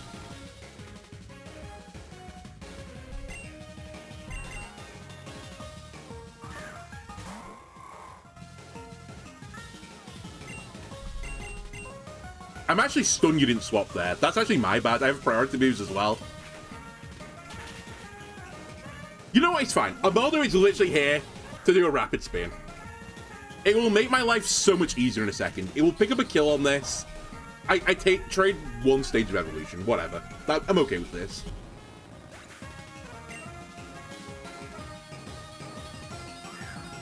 Alakazam's here. Alakazam, if you Mega Evolve, you would copy my ability, which is Tough Claws, which actually is annoying because you get the knockoff boost on it. I actually have to swap.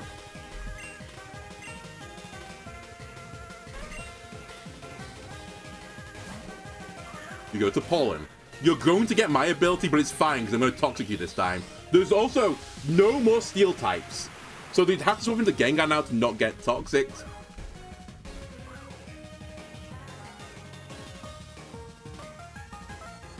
You really locked into Psychic there.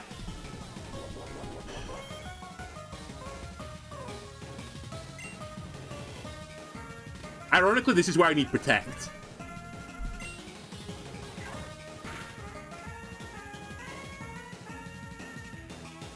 I also forgot to PP up my Pokemon. I definitely should have PP up the Roost. Okay, as long as I take one more Psychic, we can win this. If I can't, we're in trouble. Okay, we're in trouble. Because I don't know if you could let any moves, so you might be struggling now. Oh no, you still have no Electro Web.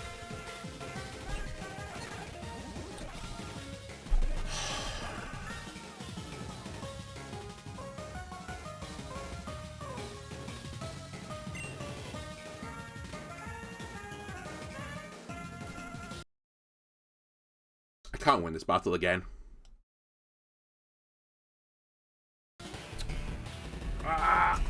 Alright, PP up.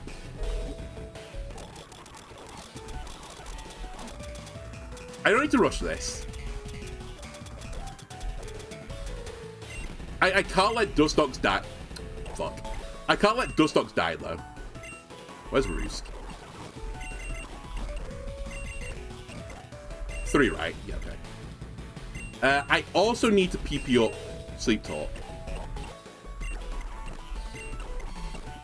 I honestly should just do it on, like, everything. I probably don't need it on Toxic, though.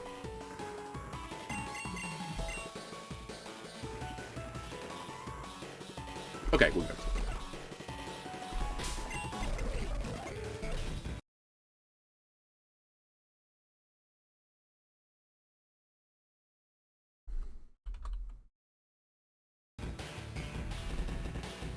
Probably helps to talk to the guy.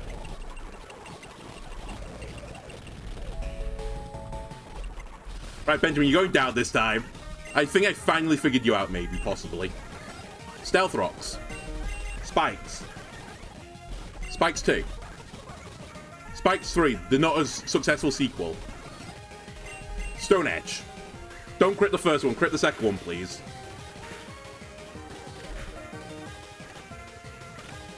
Ideally, don't get hit by 5-time pin missiles as well. Okay, you've crit the first one, as you always do.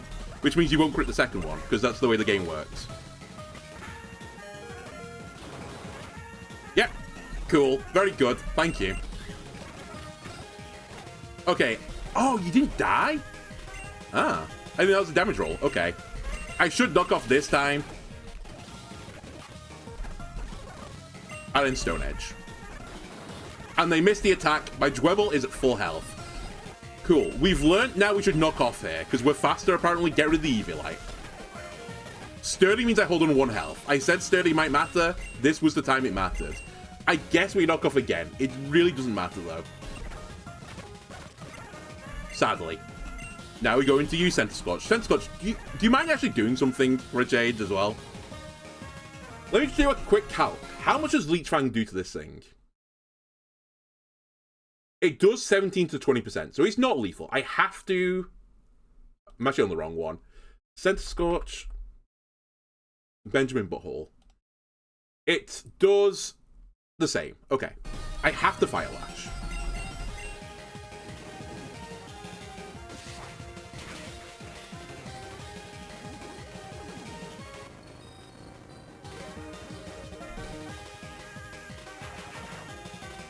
We did get crit with Thunderbolt last time.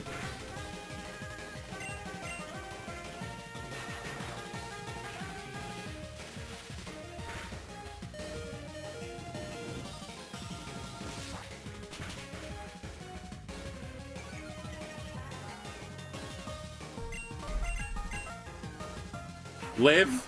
Hold on. Hold. Hold. No. Okay, so we probably lose this matchup again. No, it becomes down to the speed tie, because I believe it is a speed tie, which is really annoying because I've put no speed investment in this Pokemon. Retrospectively, had I known this was a speed tie between the Sizzlipede and the Magnezone, I would have put one more speed in it. In fact, that is something I could rectify as well, quite easily. Yeah, I might want to rectify that.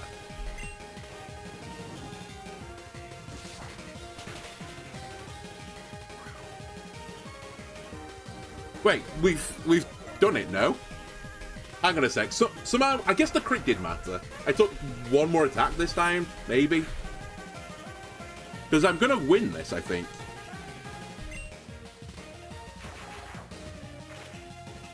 No, I did last time as well, right? No, I didn't win this last time. Okay, hang on a minute. Hang on a minute. Centiskorch, you have an issue right now. If you swap in, you'll die. So, unless I can remove entry hazards, we have issues. I did not expect Blissey to come in either here. I'll do a punishment here.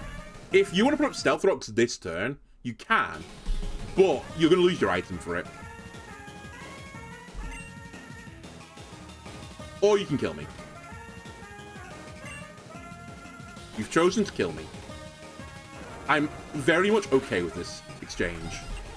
Right, Scizor is here to kill Blissey.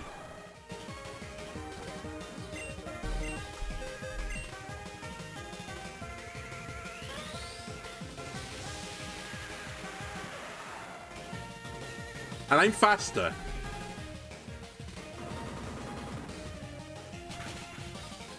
Blissey down. It will now become Chansey. I'm going to have to knock off the Evilite, otherwise this thing is going to be pretty tanky. You have chosen to do Stealth Rocks. Okay. So I need to get rid of the entry hazards. I might actually have to use Sizzle for this. Maybe that's the other change I do. It does stop me... It does stop the situation where I, like... As I cycle, then they take damage. I would really like to do it with Rapid Spin, but... The next Pokemon that comes in is going to just take infinite damage. I think I can't afford it.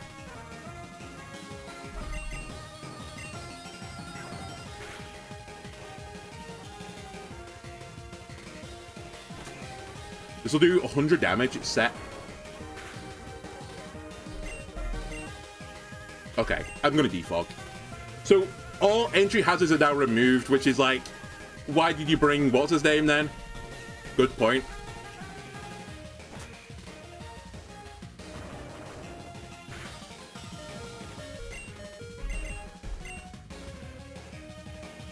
This should kill. Alright, you swapped. To what? That makes sense. You'll take no damage from this. You're going to outspeed me, but I will get a knockoff for the pleasure.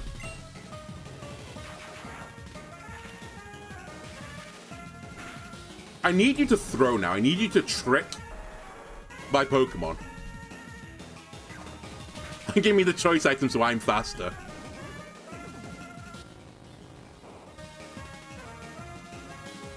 Wait, you can't do it anymore? I've knocked the item off. That's fine. Okay, they've thrown anyway. Enjoy Scissorite, dummy. I can knock it off anyway. I don't know if that even works, but whatever. I'm pretty sure it's not meant to work. Okay, there goes Scissorite. I don't think you can kill me. Unless it's crits, I think. I guess I can get Paraflinched as well. Don't will it to existence, me. Okay.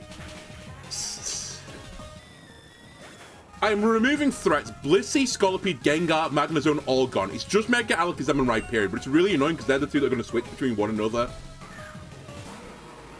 And troll me. I think it's time for you to sack yourself. Yeah, it is time for you to sack yourself. In case they throw for whatever reason, I'll close combat. Nah, I'll knock off. I actually forgot you had that. Okay, it's time. Iron Vein, the stage is set. You don't take damage on the entry. Iron Defense. I might lose because of that crit. I should hopefully be okay, but it's really annoying. They'll swap to Alakazam. Not in Magic Guard mode. You're going to get Toxic on you. Now I need Protect. I need Protector really badly, but I can stall out Alakazam. What's the best thing you can do to me? Shadow Ball, right? No, it'll be knock off. I can't really get knocked off right now.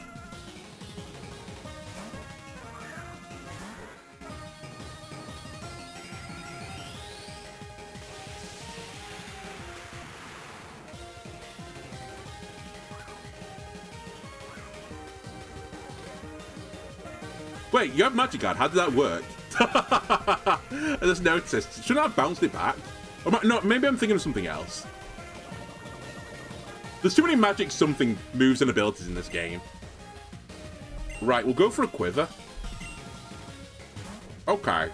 I didn't expect it to instantly swap, but I took so little damage, I'm actually not that fussed. Although if it Toxic, I would have just instantly won.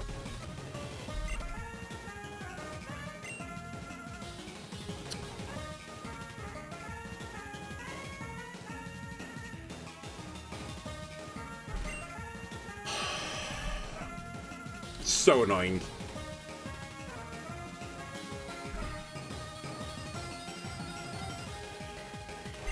I'm so close, but that crit is like actually fucked me.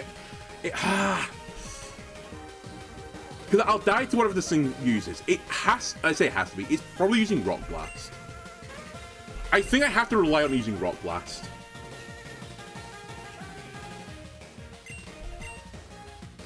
If it's Earthquake, I think I just lose.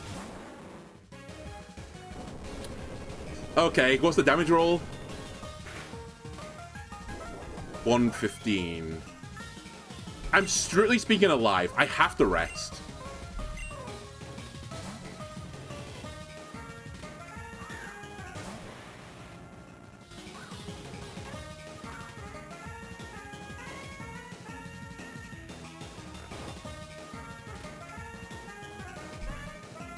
Okay, hang on a second. If you're just going to repeat the cycle, I can punish it. But I'm not sure you are. I have to roost. Ah, you got me again.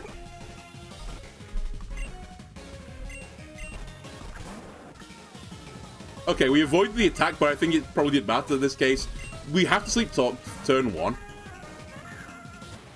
You know what? I win this exchange. Kind of. Actually, maybe I don't win this exchange.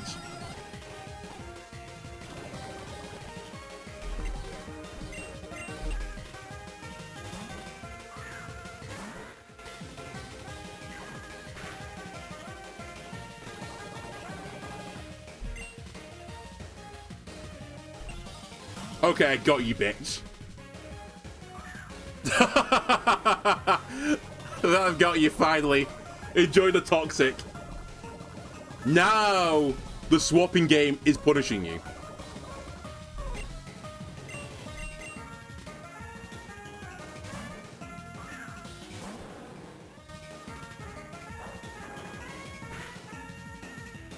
Please don't hit me 5 times with a crit.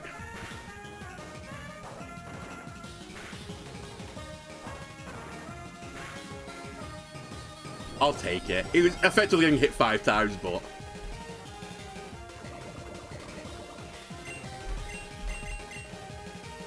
Okay, they've decided to break the cycle. Iron defense, it has to be. 1 in 3.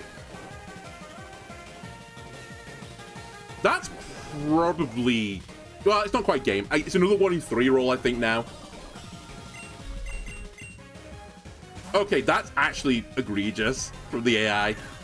I'll take it, but it really isn't a good move for them. If we can wake up now and get another rest off... Oh my god, we're blessed. I do need to do this like 3 more times though, so I think the odds are like heavily against me to win this.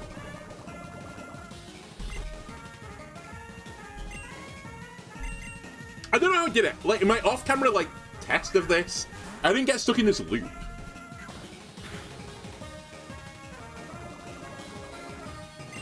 I guess we can... Oh no, wait. Electroweb does nothing. There's no point in not roosting here. Okay, we need to take Electroweb off this. I need to give it a move that can hit Rhyperior. If it learns Giga Drain, we'll give it Giga Drain. I think then I can punish this loop better. Because I have to swap again. But I'm going to hit a point where I lose the 33% chance rolls I'm taking. And then we just on the spot lose. It's no longer 33, by the way. I think anytime they miss the attack, it's not 33.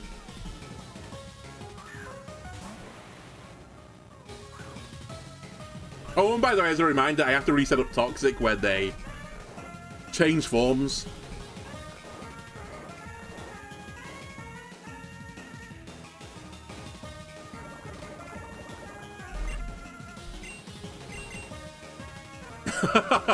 I'd also have loved if I had one more Pokemon that I'd not sacked. It'd be so good right now. I might as well Electro Web. I know they're probably going to swap, which means also do nothing. But I don't want to heal. I want to save all my PP.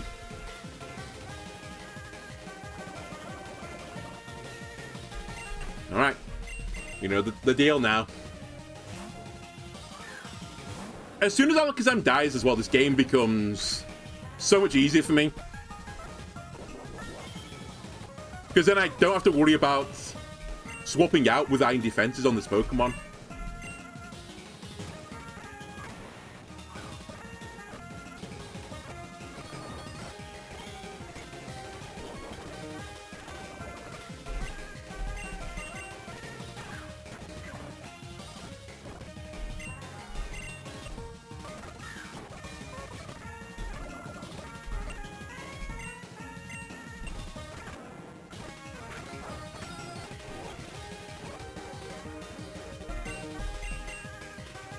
Interesting it stays in.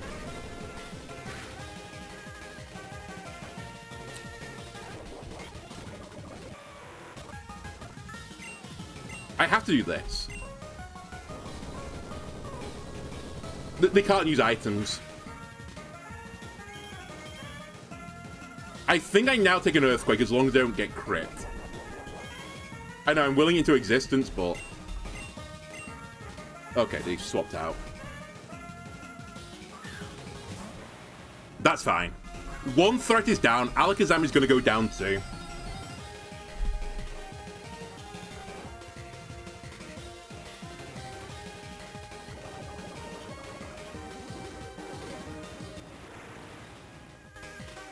Hold on a second. I need to check something.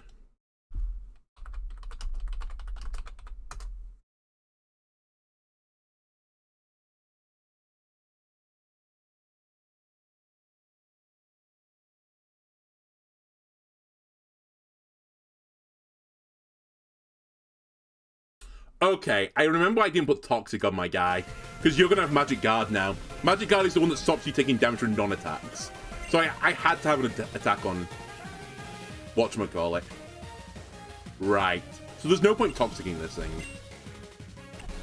It doesn't change the game, to be fair. But that's why you can take damage to Stealth Rocks, because Magic Guard is to stops you taking damage from non-attack moves. We should Toxic those still, because I think you're going to swap.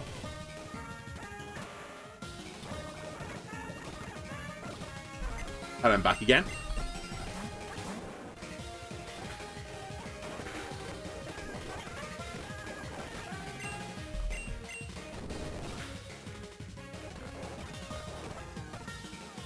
Oh, this is the bad roll. I think I have to rest here.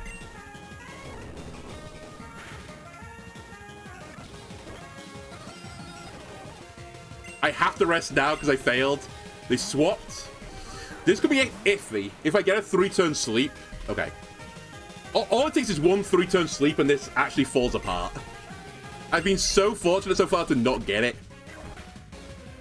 But the time is coming, I think.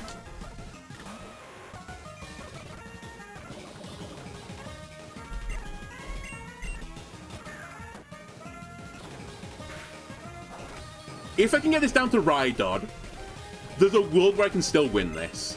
If I lose Fortress.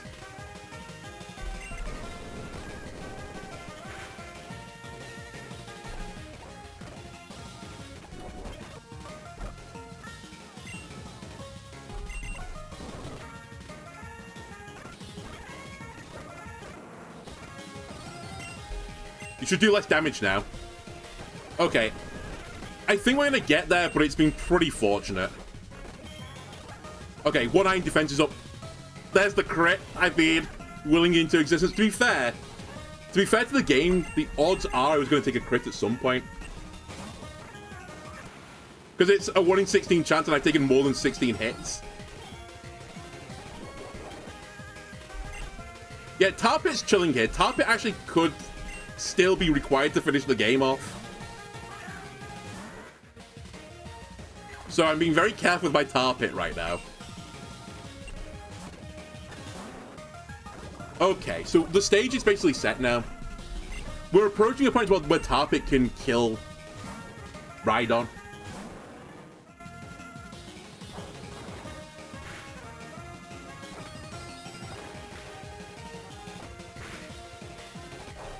Okay, double crit 5 times Rock Blast? This could be the state where we lose it. Oh, huge. They're actually stupid. Well, I say that. I forgot you were alive. I'm going to be completely honest with you.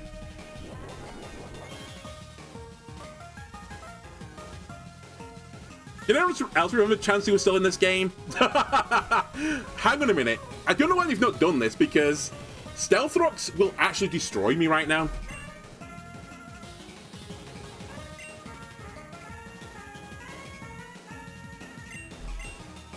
I have to do this. Oh my god, we're actually going to lose this again. I thought it was a 2-on-3, but it's not.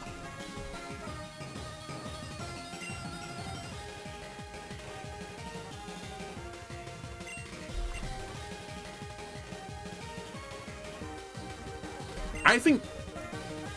No, Toxic can't be incoming. This is going to be Seismic Toss. I might have to use Armaldo finally.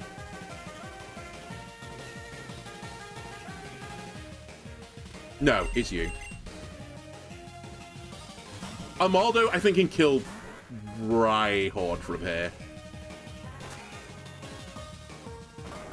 I just remember as well, one of my Pokemon, I can't remember who it is. I really can't remember who it is anymore because they've all devolved. I intentionally gave them that HP stat, which just put them above, like, 301.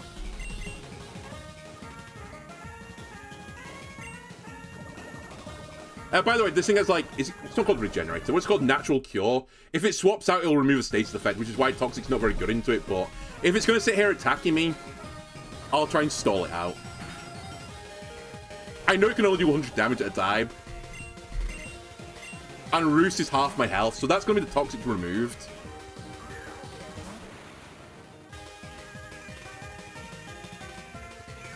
But now, I'm actually in a bit of a tricky situation.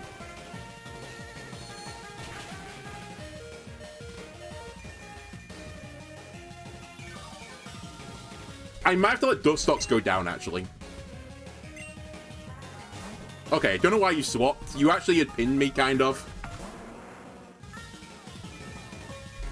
Because now I have to take into account my calculations. I'm taking Stealth Rock damage, which for my bugs is twice as much, with the exception actually of this guy. But it's still really ropey to take. What is it, 1/8 I'm taking? It's still really dangerous. A lot of these rolls are quite tight. Please don't double crit me again. Just roll 2 times. Thank you.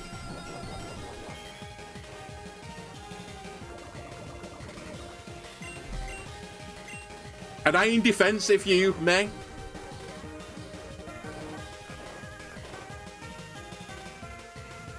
Alright, it's fine. It was a 1 in 3.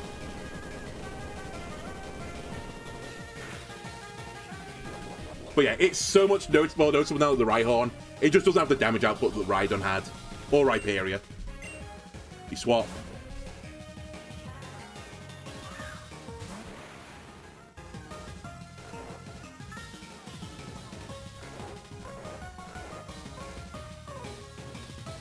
That doesn't work. Sleep, talk, rest. Sadly not a combo. I am running out of PP as well.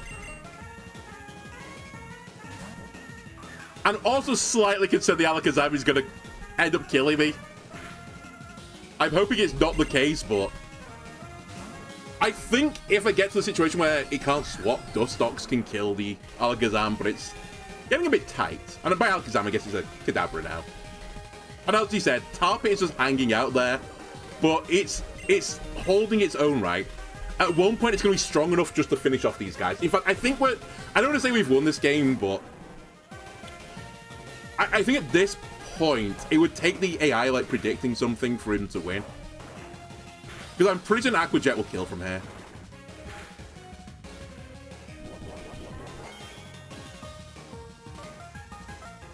If we Toxic Alakazam, will take no damage. It's got Magic Guard. Magic Guard stops you taking damage from non-attacks. So poisoning would be worthless, which is why I'm trying to not do it. Okay, my Sleep Talk fails. I didn't actually realize as well that I'm faster than the Rhyhorn, which is pretty nice. Jesus Christ.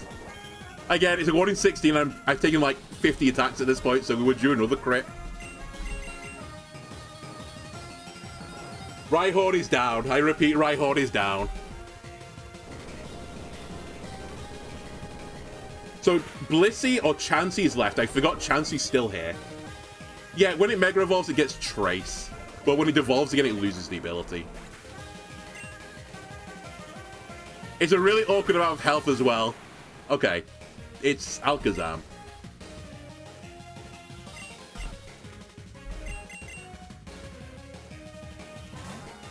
AKA Kadabra, sorry. Just play this smart. It's going to try and 1v1 you. If we can get some Quiver Dances off, it'll be huge. So just weave in some Quiver Dances into the Roosts.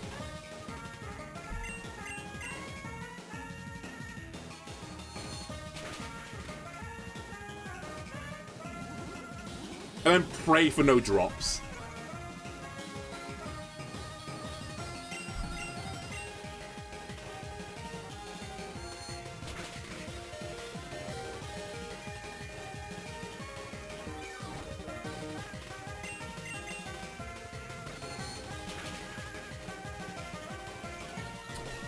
Fine, we go back up to +1 special defense.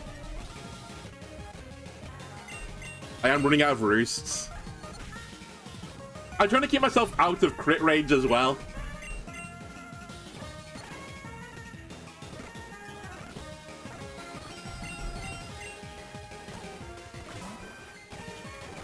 Okay, hang on a sec. We'll do a Toxic here. I think it's worth it. I know I can swap out to remove the Toxic, but I can out-Roost you. Yeah, okay, that's what I thought. That's what I thought! Get back in the ball! This is, I think, +4. Electro Web is going to do, like, nothing, but... Okay, you know what? That's actually a reasonable start. Also, I'm slowing Kadabra down now so the other Pokemon can outspeed it. And if you swap, you're going to be taking a Electro Web as well, Chansey. I know you're very specially bulky, but... Actually, Dustox is faster now, which is also a pretty big deal. I called it. I knew you were going to swap. Benjamin Butthole, go fuck yourself and your AI that swaps every single turn. Sickening. Huge damage, by the way. Okay, we might want to just Roost. Yeah, we're going to have to Roost again. Well, I don't have to, but I think it'd be wise to Roost. Now you're going to spam Soft-Boiled.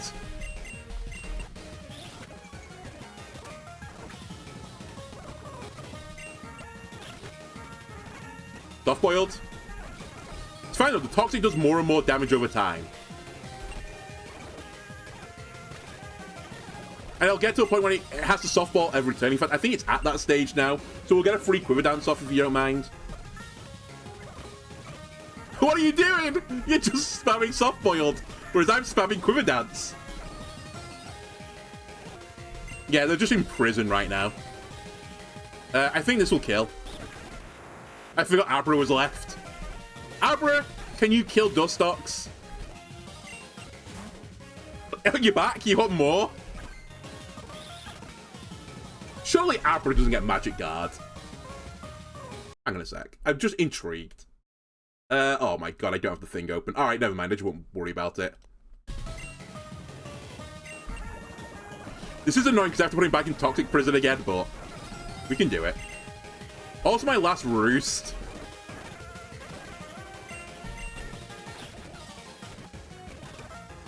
But yeah, he's back in the jail again. He has to do this every turn now, I think. And surely he will run out soft-boiled eventually. Nice crit. I'm glad you got that there. Anyway, Alakazam is now dealt with. I actually should Toxic you. Dustox is finally going to be freed from his Mortal Coil, because there's no Roost left. But I might actually kill you with Wurmple, which would be really funny. Come on, Wurmple. Come on, Wurmple. You can do it. Oh, wait, it's my last Electroweb? I might kill you with Struggle then. Stop it! Let me kill you with Struggle! Whirlpool Struggle! Kill it!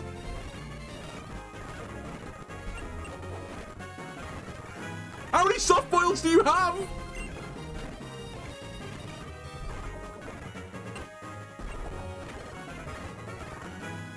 It's my last one. Okay, oh my god, I actually forgot you have Blissey as well. We're still fine. This is okay. I'll take the L, and you know what? Finally, it's time for you to shine. Come on, Tarpit, you can do it.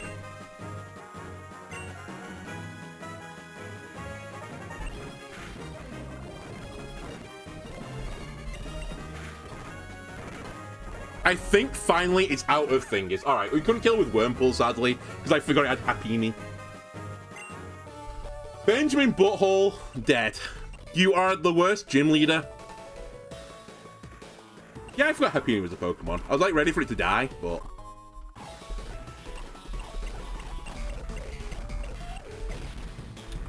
Right, one more guy left. But as I said, I don't think I can kill him right now, but we'll try and show it off at least. First try. I know. I don't know why it's so painful either. My test attempt, it was actually quite clean. But I don't know, the AI's improved in the 1 hour between me testing it and actually running it. Well, more than an hour, I guess. It was like 10 minutes before I started streaming, though, that I checked out if I could win. And I was like, oh, I can win. Perfect.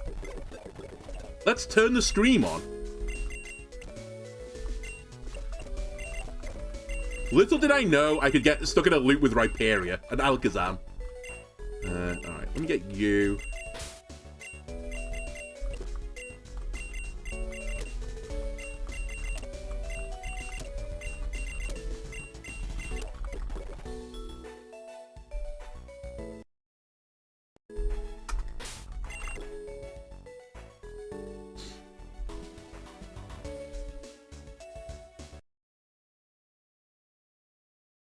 Araquanid, Bop, Golisopod,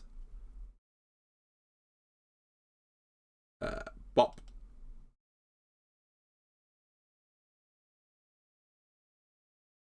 Orbital. This is the battle, by the way, where I'm cheating on. I'm going to use the same item twice, which, to be fair, I didn't even set that as a rule of myself, because I knew I couldn't win one of the gym leaders if I did do that. But since then, I've been trying, generally speaking, to not use the same item more than once. I think it's more interesting that way. Certainly, like, when I got access to all of the choice items, I stopped doing it, but... Buzzwole is here.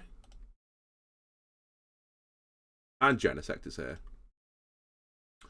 Alright. Alright, you Genesect. So, as I said, let me just take a pretense of this. I don't think this battle's actually theoretically doable with my squad, so maybe I'll go through this a bit, like, quicker my team itself. And actually, it might be possible if I cheat, but I guess what isn't possible if I cheat? Alright, let me show Alice off. So, Alice is the final person I need to beat, and Alice has got the hardest gym mechanic, and it's also the best matchup into Bug-type Pokemon. Alice is typically the Flying-type gym leader. And she was a huge roadblock for me on the gym journey. So I knew it's going to be bad now. And it's got worse, basically. So her gym gimmick is she permanently has Tailwind, which in its own right would be disgustingly strong. Tailwind is like one of the best moves in the game. Doubles the speed of all your Pokemon, and like speed control in Pokemon is a pretty powerful thing to have. But worse than that, it actually has Strong Winds as well, permanently on insane difficulty. Strong Winds is the effect of Mega Rayquaza. What's it called? Delta Stream, is it? Which means that flying-type Pokemon have their resistances removed. Sorry, the weaknesses removed, but they retain their resistances. So any flying type Pokemon takes less damage from electric types. I say less, it goes back to neutral.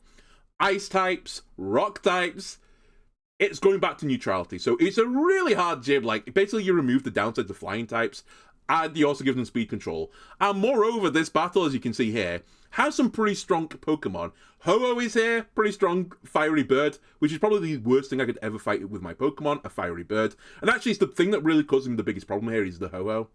Lugia has multi-scale, so it's really hard for me just to one-shot the Pokemon. It'll take half damage from its first attack.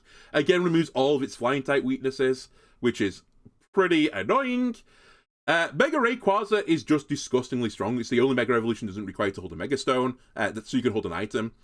Basically, can just one-shot all my bugs with Dragon Ascent, Thunderous Therian. If I wanted to try and use an electric-type move anyway, it has Volt Absorb, and I will just swap in and take it. Has an Assault Vest, it's pretty tanky, and got good coverage. Gliscor is here to set up Stealth Rocks, which again, really bad for my bugs, because Stealth Rocks does double damage to bug types, because it respects type control. So yeah, that's pretty bad, and Excadrill is the only non-flying type Pokemon here. I like all the other gym leaders basically just ignore the gym typing for this battleground, but not Alice. She doesn't. She pays more attention to it, if anything. And she also has Excadrill here, which I think is just to stop me setting up entry hazards. Not that it's really worthwhile anyway, because the Ho-Oh and Lugia have heavy duty boots, which means they don't take damage from entry hazards anyway. And Gliscor is pre-poisoned, which is actually one of the reasons why in the previous episode that I didn't mind pre-poisoning or pre-burning my Pokemon. They do it too. So to give themselves pre-poisoning as well, it lets them hold leftovers, so they get double the heal from like poison heal and leftovers. So this thing can like tank, basically. So yeah, this battle is so not in my favor. It's actually crazy. And basically, I've not come up with a good solution. Well, I've come up with part of a good solution. The first part of the solution is actually the same solution I came to with the flying type gym, which did something similar to the Gliscor, but it did it with Skarmory instead. Basically, I can't let them set up Stealth Rocks. If they set up Stealth Rocks, I can't win the game anymore. Not that I can win the game anyway, but I definitely won't be able to win the game, because I won't be able to reposition around all these scary Pokemon. So, to stop them setting up Stealth Rocks, and to set up my own Stealth Rocks, we're going to do a little bit of magicry. I have a Araquanid here, and he's holding actually Psychium Z. It won't end up mattering too much why he's holding this, but I'll explain it. He's set up to be very, very bulky. I think it's like max defense it can possibly be, and he's got a bit of special bulk as well. He is literally here to use Magic Coat. Magic Coat reflects any non-damaging move back at the opponent. And if you remember this Gliscor, in fact, let me pull the Gliscor back up again. He has two non-damaging moves. He has Taunt, which would stop me from being able to do Magic Coat, and Stealth Rock. But if he tries to taunt my Magic Coat, I taunt him back, so he can't set up Stealth Rocks. If he does Stealth Rocks into my Magic Coat, I bounce the rocks back. And normally with the AI of this game, which again is a bit cheesy for me, once they get their Stealth Rocks magically bounced, they won't do it again while this Pokemon's on the field, so it kind of like neutralizes that threat. So this Pokemon is here literally just to deal with Gliscor. Also, I have Water typing. Water typing is quite good into this battle. They have a few water type resistances from obviously non-flying type. So this Pokemon can in theory beat Gliscor. The problem comes from my testing, because I tested this one more than any of the other ones. From it switches into Mega Rayquaza, and I don't really have a good answer for the Mega Rayquaza, so that's the problem for this. But the whole point of this was, I was going to Psychium Z Magic Coat, which actually gives you a special defensive boost. Then I could do some Iron Defense stuff and make this thing like a real like nuisance on the field. But even after boosts and stuff, it can't actually live through the Rayquaza attack, so it kind of comes to like nothing, but I don't have a better item, so I've left Psychium Z on for now. But that's what the Araquanid is up to. Also, let me go back into the right window. Glossopod is kind of here, because again, Water type's pretty good. It's really my answer to Ho-Oh, but it's not a great answer, to be completely honest with you. It has Assault Vest, so it can take less damage from special attacks, which actually Ho-Oh won't be using, it's using physical attacks. But I just needed a bit of like bulk around the Pokemon. It can't be critical hit because it's got Shell Armor, and has Liquidation for big water damage. It has Knockoff as well to like remove some like really pesky items. Like maybe I can knock off the Lugia, for example, and get rid of the heavy duty boot. So if it ever swaps back in again, it will take Stealth Rock damage, and it'll add up. Also has priority moves in the form of Sucker Punch and Aqua Jet. So, you know, it's got some interesting things, but I think it's not quite like good enough to like hang with the other Pokemon in this field. My next one is Orbeetle. You may have guessed this by now, but in Permanent Tailwind, the best thing to get around Tailwind often is Trick Room. reverse the speed priority. If you make your Pokemon twice as fast, I will make it so that the fastest Pokemon go last. So Orbeetle is here purely to set up Trick Room. It's holding Light Clay, which I also might need to change at some point. I might want to put a sash on this thing instead, actually, just so it can take a guaranteed, like, big hit from one of these big players. But in theory, this can swap in front of, like, Lugia, for example, and also use its Light Clay to potentially set off, like, some screens, which, again, just, like, takes the edge off these huge moves. So this thing is head to Trick Room, get up screens, die. Shadow Ball's pretty good into Lugia, so if we get into 1v1 with Lugia, I think actually Orbeetle could win that matchup, although it will get toxic, sadly. The real, like, annoying thing about all of this, though, is that it's quite hard to balance the screens with Trick Room, because I only have 5 turns of Trick Room, sorry. And you don't want to waste one of the turns screening, so I think part of my potential, if I want to win with this, I have to really greed the Trick Room and the screens. Like, if you can get a screen up and then Trick Room, that's probably my win condition. Dottler is here for basically the same reason. I just decided not to use Orbeetle twice. I probably should just use Orbeetle twice. This thing at one point had Eviolite, but I've actually need something that can guarantee take a huge hit. Otherwise, I actually can't kill Rayquaza. So he's actually holding the Focus Sash. Here for Trick Room and screens reasons. I've got Toxic on this thing as well. It might matter, but probably won't. Finally, my 2 big heavy hitters are actually Buzzwole, which works really nicely in Trick Room, and Genesect. Buzzwole is set up to be maximum attack, intentionally lowering its speed as well. Not that it really matters, but I have intentionally lowered its speeds. It has a Life Orb to pump out really big damage. If it kills something, it'll get Beast Boost. Beast Boost bumps up the biggest stat. The biggest stat of Buzzwole is almost always the attack stat. So theoretically, if I can get this in Trick Room, and they don't start swapping around, doing any funny business, Buzzwole can theoretically sweep the gym. And that's kind of the setup I need to get, is Buzzwole sweeps. The problem I've got is Ho-Oh is so unbelievably bulky. Buzzwole actually doesn't beat Ho-Oh unless I get a crit. So it might be, it's one of those battles where maybe I can win, but it's like a 1 in 16 chance of winning. The moves, it's got a Dark Lariat, Drain Punch, Ice Punch, and Rock Slide. Rock Slide is here for the Ho-Oh. Again, sadly it's only 2 times super effective, so it won't do 100% of his health. If I can kill something else first, maybe the attack boost gets me there, but it's going to be unreliable. Ice Punch is here for Mega Rayquaza, because the Dragon typing still takes double damage from the Ice type. Drain Punch for the Excadrill, also I will possibly need some healing. And Dark Lariat is for Lugia. So I've got coverage for, like, all of these scary Pokemon, but it's just, like, pumping out enough damage while I'm in Trick Room to get there. If this thing don't start snowballing, and I get it snowballing earlier from Trick Room, that's my win con. The final one is Genesect, which is like the same brief of Pokemon as Buzzwole, but it doesn't get the boost every single time. It's got download, so it can potentially up its special attack stat. I have noted somewhere which one it'll get. Sometimes it's just got the attack stat, which is not very useful. But it's here to sweep. It's got really good coverage. It's got a really good typing as well, but unfortunately it can't deal with Ho-Oh because it hasn't got good typing into fire. It takes 4 times from fire. It's holding a Life Orb as well, so I am somewhat cheating. I've got 2 Life Orbs, but I think... Well, actually, if I'm going to be honest with you, the reason it's holding a Life Orb is I decided not to cheat. But I might have to cheat. Because the reason I said last time I wanted to cheat with this Pokemon because I really need this thing with Douse Drive. It would actually make my life about 10 million times easier if it had Douse Drive, but it's so ball-achingly hard to get Douse Drive. I actually tried to get it earlier and I just couldn't get anywhere close. But, like, it requires me to beat, like, 100 random trainers with random Pokemon. And then also get lucky to get a fight into Genesect holding Douse Drive. If all those things happen, I can get Douse Drive. And the reason this would matter is that I could then turn Techno Blast, which is a signature move, into a water type attack, which means I could actually kill Ho-Oh.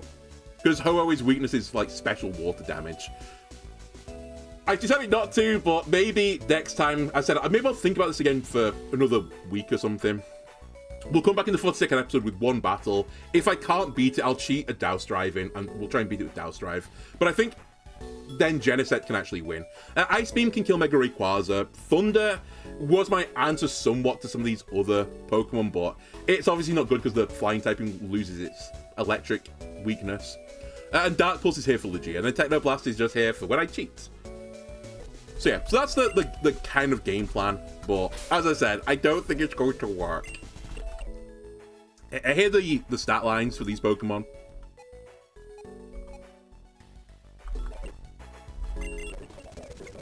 Let's do some saving. And I'll get close to Alice and we'll get to business. Alright, this is Alice. me save the game. There are some, like... As I said, I think it's theoretically possible for this team to win. It's just so disgustingly unlikely. Because I will say as well, Sacred Fire, which is on Ho-Oh, is only 90% accurate, so there's a chance that like, they miss 2 of them in a row or something, in which case then Genesect or Butthole can kill the Ho-Oh. But it requires something like that. And honestly, when Butthole goes in front of Ho-Oh, it's going to use Brave Bird. Oh, it also has Regenerate, so if it swaps out, it heals. So it's basically my worst nightmare.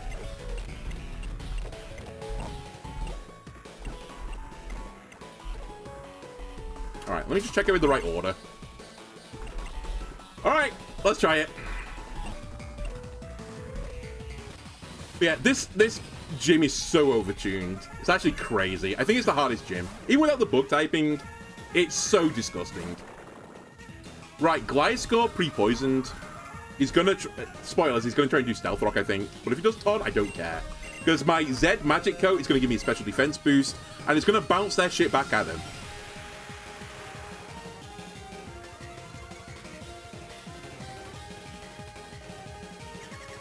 Actually, hang on a second. I've just had another thought of a line.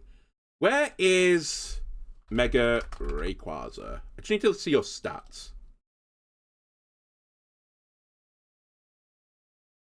If I get to +6 on Araquanid, can I kill you? Sorry, can I live an attack? I can't, strictly speaking. Okay, hang on a minute. I've just thought of another line. Anyway, he starts to Stealth Rock me, I Stealth Rock you.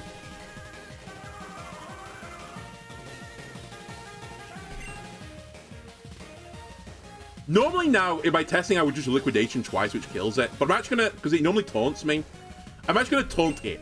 I'm gonna Magic Coat again to get the taunt. Now you can't Stealth Rock anyway because you're taunted, because I've taunted you. You taunt me, I taunt you. And now I'm gonna go to +6 Iron Defense. Because yeah, you can only Earthquake me now, I think. And I don't take much damage from Earthquakes. My concern is if it swaps. Okay, so it won't work. It was worth testing, but... okay. Because if you ever try and set up against this guy, this Lugia's got Whirlwind, so it's going to Whirlwind me. At the very least, though, Whirlwind has negative priority. So I could get a Toxic off, and now Lugia will slowly die. It's going to break Multiscale as well. And who knows what will come in? I might get a good swap here. Or Beetle. Or Beetle. I don't think you're the good roll, but I might roll with the punches. Let me knock off to get rid of the heavy duty boots.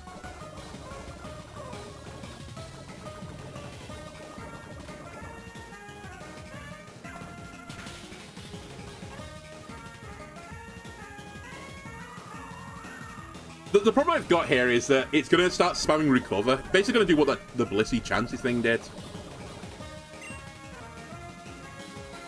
And Knockoff won't do as much damage now that he's lost the item. Yeah. And I'm taking toxic damage, they're taking toxic damage, but I'm going to die first.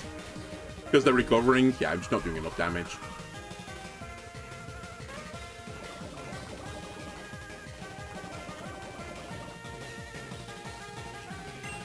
They're going to Ice Beam.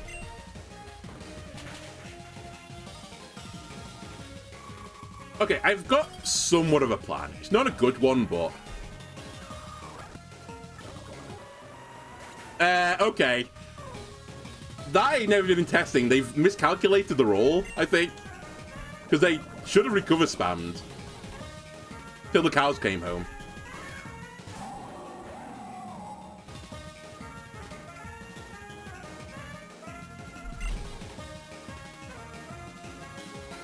Thundurus is not very good into my Genesect.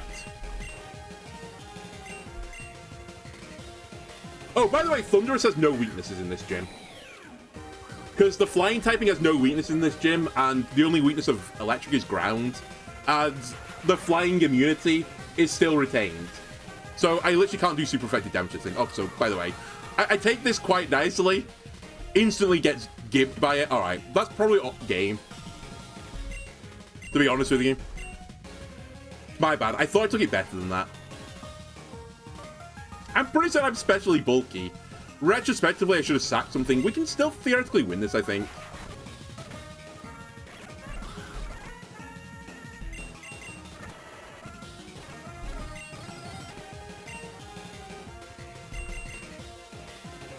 Oh, I don't know if I live this. Okay, I do live this. I should have gone into War Beetle. Although I think if I'd gone into War Beetle, I still could have lost.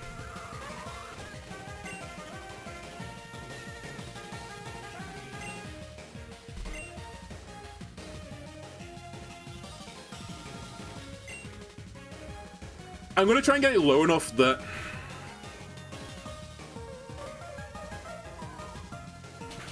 Buzzwole will kill it. That's 2 of my turns of Trick Room. God, feels bad.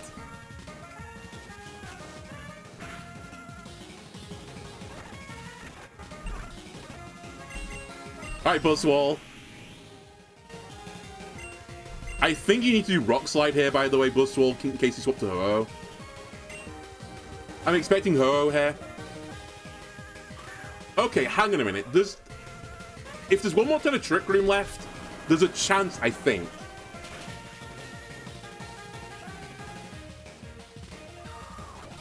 Yeah, last turn of Trick Room. They swapped.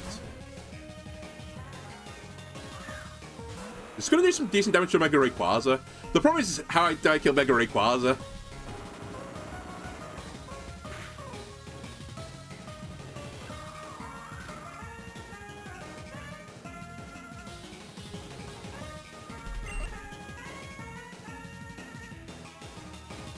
I have to sack you. Sadly.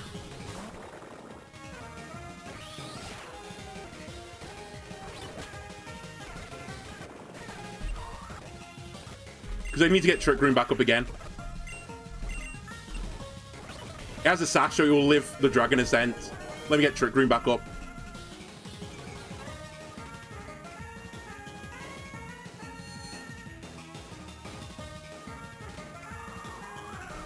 I think the Toxic here is not worth it. I think we get a Reflect up. Because I have to be careful of Excadrill winning this. Actually, I have to be careful of Gliscor winning this. Okay, Buzzwole, I need you to kill everything. I'm going to Rock Slide, predict Ho-Oh's coming back in. Don't miss Rock Slide, by the way. That's only Deity accurate. Okay. Oh, no. It went off. Regenerate to trigger. Do you die from here? You do. Hold on. I think I have 2 more turns, right? And my attack boost triggers.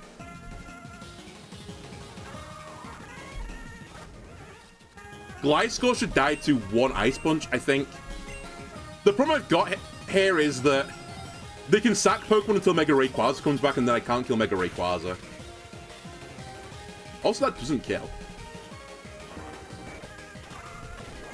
I'm actually stunned. If that killed, that was with +1 attack boost as well. Yeah, dimensions go back to normal.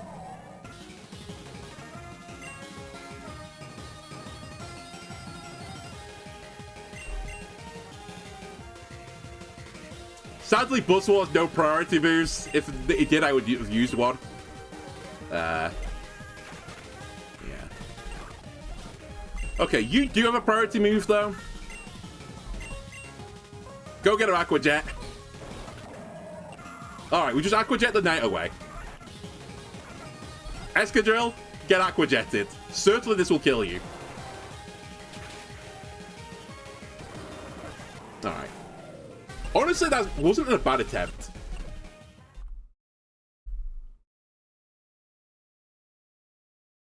But yeah, that's kind of the problem. Like, I get Buzzwole in, but I can't just, like, blip, blip, blip, kill people in Trick Room. Because they just swap to something that resists next attack. And they're just so bulky, these birds. Let me give it another attempt. But I said, I think this is actually impossible with my team.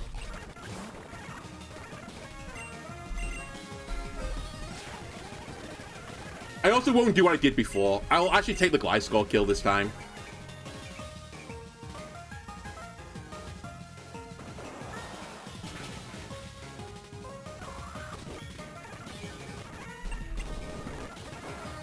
Alright, Gliscor dies. Vega Rayquaza comes in. I can't do anything about this. This literally one-shots every Pokemon here. Take the Dragon Ascent. Fine. Ionosphere comes in because it's the only thing that can actually take the Dragon Ascent because it's holding a Focus Sash. It sets up Trick Room.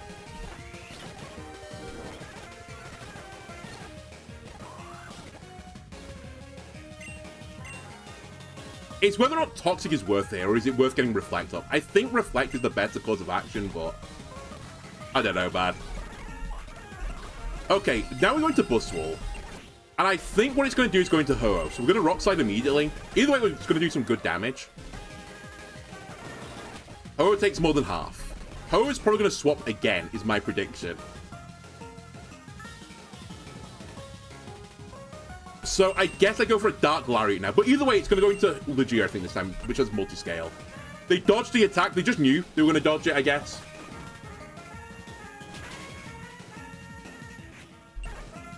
And you even lived through the recall. We're going back. I can't miss a move. It's literally not possible to miss a move and win this.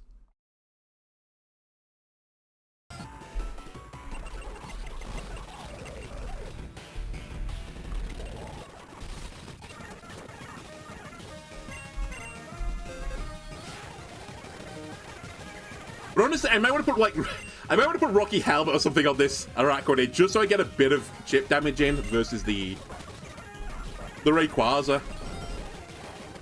Because as funny as the Z Crystal is, it is pointless. I think part of the, as well, my plan fails is that Araquanid is really good into Ho-Oh. And I kind of assumed I would still have it, but I just don't have a safe swap into Mega Rayquaza. It's the one thing I said the AI is like, when I was like planning this, I was like, what can like destroy me? What can derail me? And it was this turn where it goes straight into Mega Rayquaza because I just can't deal with it.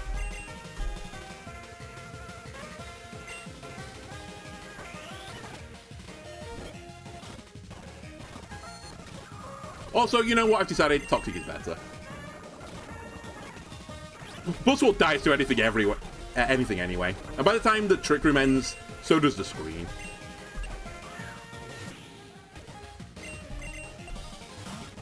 Alright, Rayquaza goes. We need to not miss Rock Slides now. That's Ho-Oh dead, which is actually ginormous. Rayquaza's back, which is very interesting because it will die to an Ice Punch. I think. It's +1 boosted. Okay, I got a second. Butthole. Alright, Dimensions go to normal.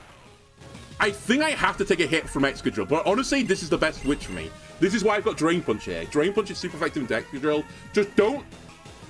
You're gonna Rock Slide me. Don't kill me, for starters. And don't flinch me. Also live. You are trying to flinch with Iron Head instead. Please don't flinch. You scumbag! It's got a Rock Slide now. Rock Slide has got a lower chance to flinch than Iron Head, but it does more damage. But I think it'll kill me from here. Oh my god, please don't flinch spam me. Okay, all is forgiven. This should be more... In fact, this might one-shot you. It does one-shot you. I'm back to near full health. Hold on a minute. Hold on a minute. So you're saying there's a chance? It's just Thundurus and Lugia left, right? I still have Trick Room up. And Lugia, I think, loses to... Well, it certainly loses to 2 of my Pokemon. Lugia is now here. It has multi-scale. I can't get around that fact.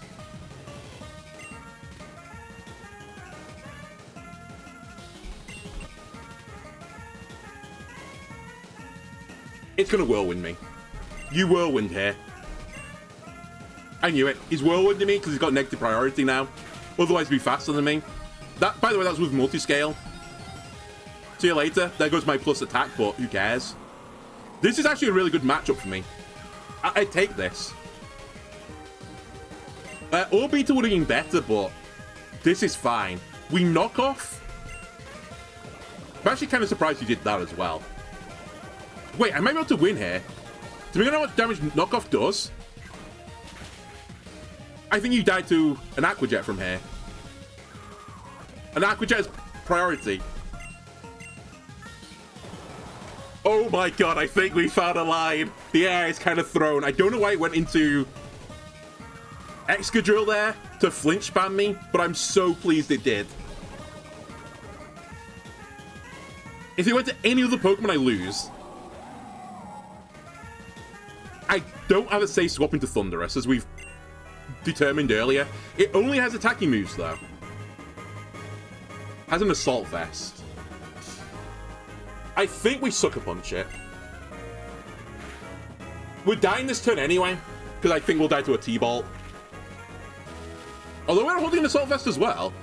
Okay, we'll die to Toxic. Kind of a shame, because if I didn't die to the Toxic here, he dies to Sucker Punch, guaranteed. But we're going to set up Trick Room again. And it can't heal. It only has attacking moves. I actually might have to kill this with Orbeetle. I think my only lost condition is a crit. And even then, I don't think it's a lost condition.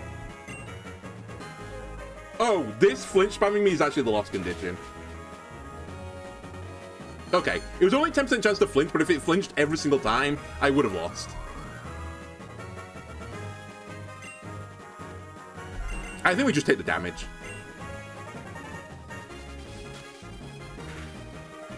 I know it wasn't a lot. Dude, I'll take the special defense drop. But it's going to be enough. I'm actually going to kill you with Orbeetle. Which honestly is so fitting. Orbeetle was the MVP when I fought her in the gym battle. Let's go! I can't believe we won. That's actually insane. I didn't even bring Genesect. I beat you with 5 Pokemon. Admittedly, you threw, but... That's actually crazy. But yeah, Orbeetle was the carry because the previous time I fought them, the magic coat turn, I did it with Orbeetle instead. What a perfect way to end the old battling. Anyway, I should have done a quest now, right? Wait, have I not beat everyone? Excuse me.